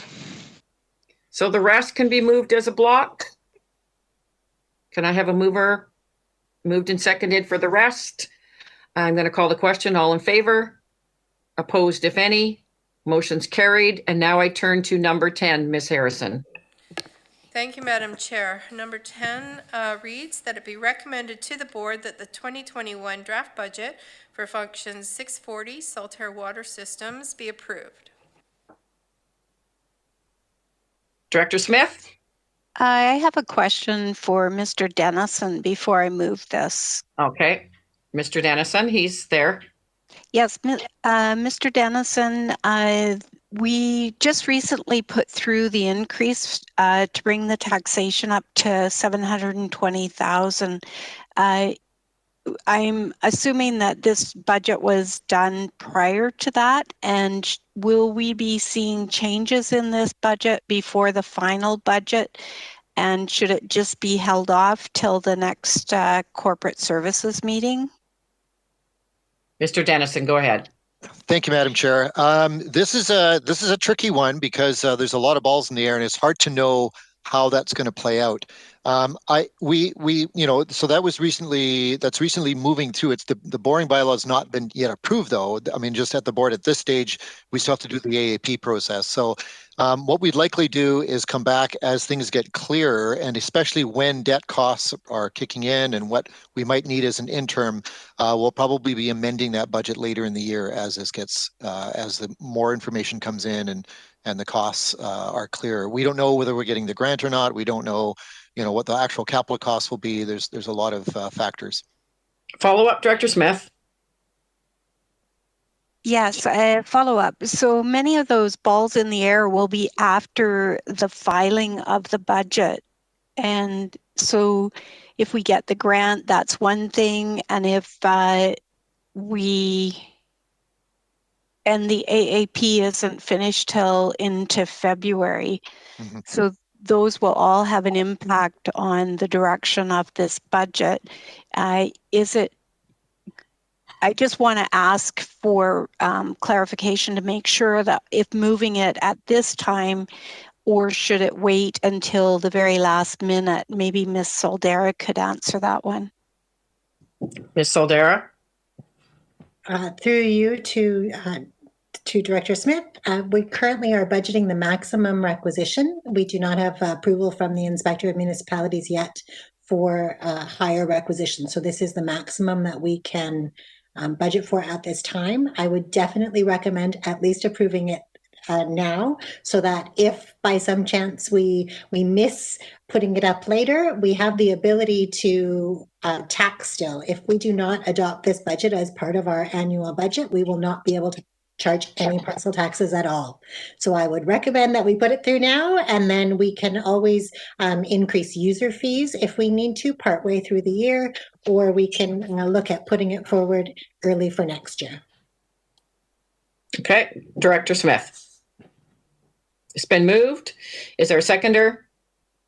Been moved and seconded. Call the question. All in favor? Opposed, if any? Motion's carried. We move on now to number 13. Ms. Harrison.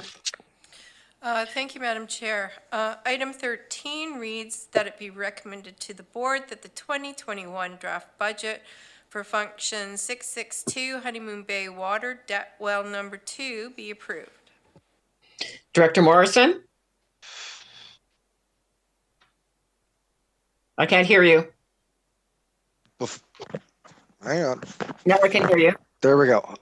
So I'm going to give you the short version of the story, but I confirmed with Mr. Kieber yesterday, and I think Ms. Soldera knows exactly what I'm about to do.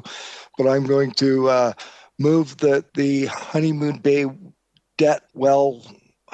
Water Debt Well Number 2, Function 662, be approved at the maximum parcel tax requisition limit of $28,300. Okay, that's been moved. Is there a seconder? It's been moved and seconded. Is there any other comment or question? Seeing none, I'm going to call it. All in favor? Opposed, if any? Motion's carried. Thank you so much. We move on now to R13, Ms. Harrison. Thank you, Madam Chair. Item R13 is a report from the Water Management Division regarding the 2021 draft budget review, Function 600 series which are water budgets. And the recommendation before you has 9 sub-recommendations related to various water systems. 15. I see here. No, Madam Chair, that's 9. Oh, how come, am I on the right one? Sorry. Okay. And so would you like them moved as a block? Director Wilson?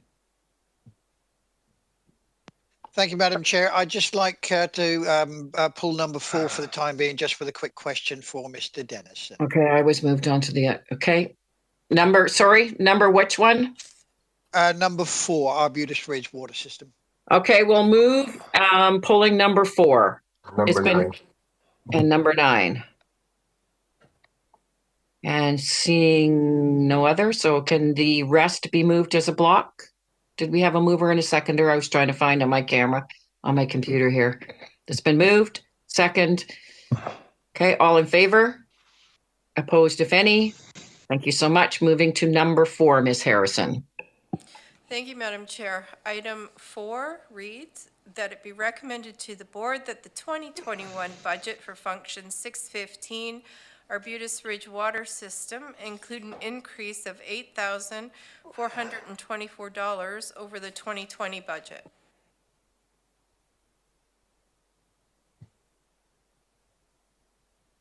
Okay, number 4. And who is that? Director Wilson? Thank you, Madam Chair. Yeah, Mr. Dennison, just as a information for those who are listening in here, could you tell me or tell us what that is for? And so just for information for the Arbutus Ridge residents, please. Thank you, certainly. So for Arbutus Ridge Water and Sewer, when we took over the utilities, there was a discussion with the community about managing the system so that any increases in future would be gradual rather than short, sharp shocks of some sort. So what came out of that was an agreement to increase both of them by 3% a year in, year out. And so we've been doing that ever since we took over the system. That was the figure that we came to, and it's actually worked out quite well. It's a little higher than inflation, but a lot of because of standards increases and other factors, we find that in generally running our utilities, we are running a little higher than inflation. So actually the 3% per year, which we've done ever since, has worked out and kept it just about even from what it was at the outset. So we do find that our expenses have been going up and that we do need to kind of have this year in, year out in order to maintain the status quo. Brilliant. Thank you very much. And I'd also take this opportunity to say thank you to you and your staff for the quick action on the little problem we had with pressure the other day. Thank you for that. Madam Chair, I don't mind moving this one at the moment. Okay, it's been moved. Is there a seconder? Seconded. All in favor? Opposed, if any? Motion's carried. I did see one of the staff members, but I didn't even recognize him. He came and went. Okay, number 9. It was Todd. Yeah, I know. I had to double take. That's only because his name was underneath him. Number 9, Ms. Harrison. Thank you, Madam Chair. Item 9 it reads that it be recommended to the board that the 2021 budget for function 690 Cary Village Water System include an increase of $1,327 over the 2020 budget. Okay, I'm looking to Director Salmon. Just a question on that. So it's Cary Village, mostly fixed income seniors, but so there's going to be the new water treatment system paid for by the developer next door. So the question is, despite the developer paying, there's going to be increased operating expenses. Is that right, Mr. Dennison, due to the treatment system? Madam Chair, that's correct. There will be some operational costs to operating the treatment system for sure. There's some reagents you got to add, and there'll be a little bit higher staff time needed to monitor the effectiveness of the system and make adjustments as needed as time goes on. We may see, cautiously, we may see there's some hope in future with the additional properties once they're on and those customers are connected and paying their fees, that might help the overall budget. But, for many of our systems, they're marginal. As I've noted before, all of our systems are microscopic in size compared to what normal utility would be, which would be thousands of customers. So it's always a challenge to operate these things, and keep the cost down. So with the additional homes paying, that might help too. But in the meantime, we do have to operate that treatment system. Okay, thank you. Yeah, I'm prepared to move that recommendation. Okay, it's been moved and seconded. All in favor? Opposed, if any? Motion is carried. Thank you so much. Moving now to R14.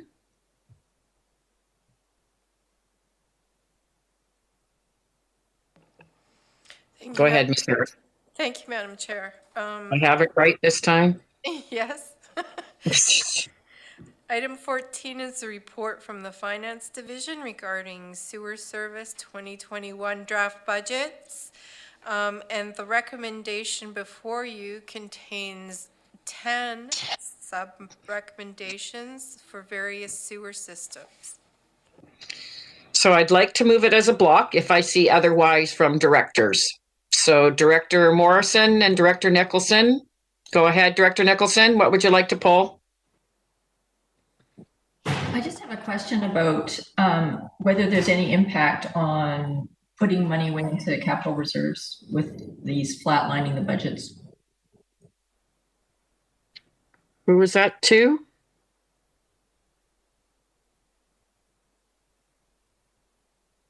Miss Soldera. Miss Soldera? Didn't quite get that. I would actually defer to Mr. Dennison regarding the specifics of these budgets, if I may. Thank you. Thank you. Mr. Dennison? Thank you, Madam Chair. Well, we're always, if a director is interested in adding some more charges, we wouldn't deny that. Our plan is, we've been working on asset management among staff, and there's been communication to the board on this for some time now. My expectation is that once the plan's in place and there's clear direction from the board on proceeding with asset management, is that we go to our customers and lay out, that we've done this work. Here are the assessment. Here are the numbers. And this is what, this is the reality that you're facing in this given service area. And then that would be the spring point from which to say, we need to see this increase or that increase, which are not going to be marginal. They're going to be, for a number of systems, are going to be significant. But we'd like to have that backing. And so at the time, we're thinking, unless we need to, we'll hold until that's in place, and then we can proceed on that. We think in general, if you approach customers with a thorough explanation and some work to explain, that here it is, here's the actual liabilities that you face, here's the expected lifespan for a treatment plant or for a piece of pipe in the ground or whatever it is, and here's what it's looking like for your particular system, that we'd be able to, have some buy-in for that, especially if we need consent for the increase. So that's what we're thinking through 2021, and hopefully we can get that rolling through this year and see some more numbers for 2022, more related to long-term asset management. Thank you. A follow-up, Director Nicholson, then we go to Director Morrison. Yeah, I'm just getting a little bit nervous when we're talking about this JUB outfall movement. I'm sure there's going to be a big price tag associated with that, and it seems prudent to start putting money away for it. Madam Chair, just on that, we do have significant reserves in both Cowichan Bay and Eagle Heights that could cover a fair bit of that money. We have seen increases in both Arbutus, in both Eagle Heights and Cowichan Bay in recent years, heading towards that. We could do more, but we'd like to, as I was saying, that's what we're generally thinking, though, is bringing asset management forward at that point. A follow-up, Director Nicholson? So just to clarify, so that will be happening in 2021, going to the community with this issue? Madam Chair, I hope so. A lot of work's been done, and I'm not sure. There seems to be, still some discussion yet. I know that we have a staff member that's dedicated to the asset management program, and hopefully that will be coming forward through this year. So yeah, that's the plan. Okay, so I would like to move it as a block from 1 to 10. And Director Morrison, you had something you'd like to pull? I can't hear you. Still can't hear you. Sorry. Microphone? I don't know.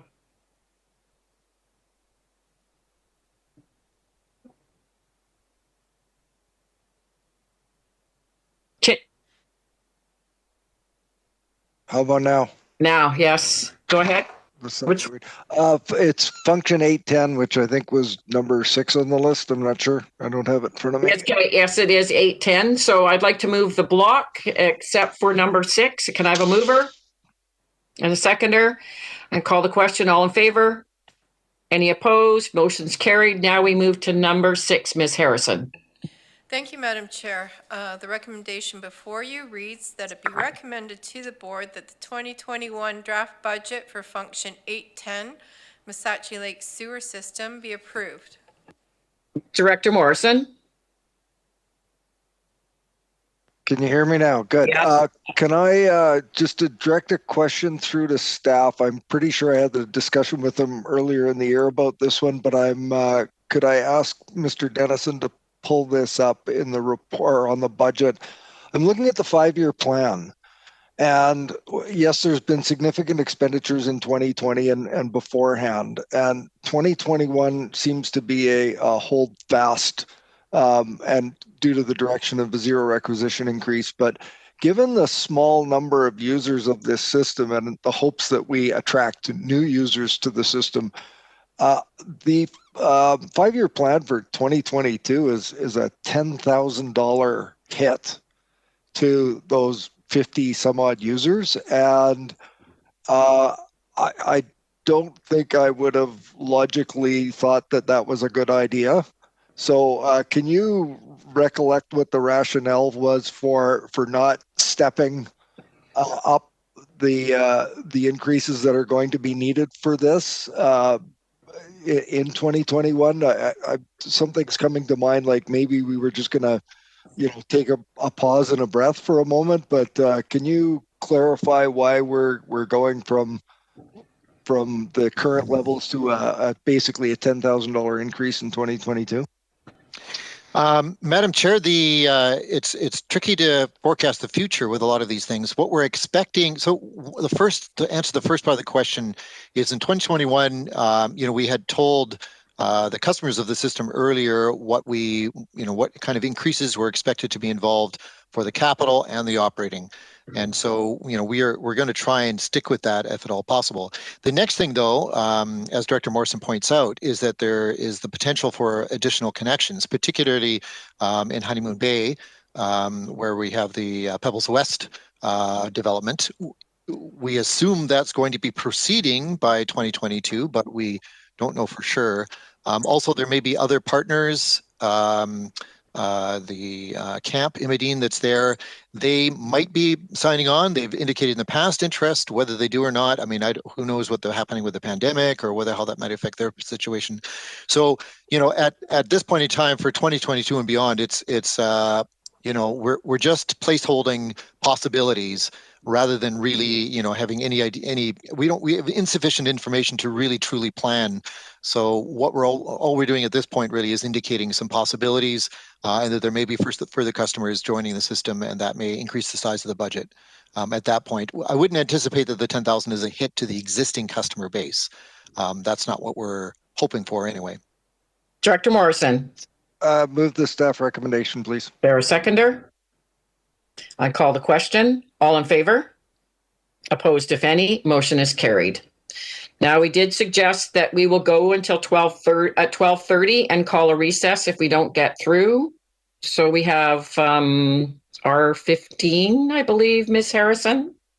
Let's see if we can. That is correct. Thank you, Madam Chair. Item R15 15 is a report from the Water Management Division regarding the 2021 draft budget review for Function 800 series sewer budgets. The recommendation contains 6 sub-recommendations related to various sewer system services. So can we move all 6? So can I have a mover for all 6? Been moved and seconded. Going to call the question. All in favor? Opposed, if any? Motion is carried. Go ahead, Ms. Harrison. Thank you, Madam Chair.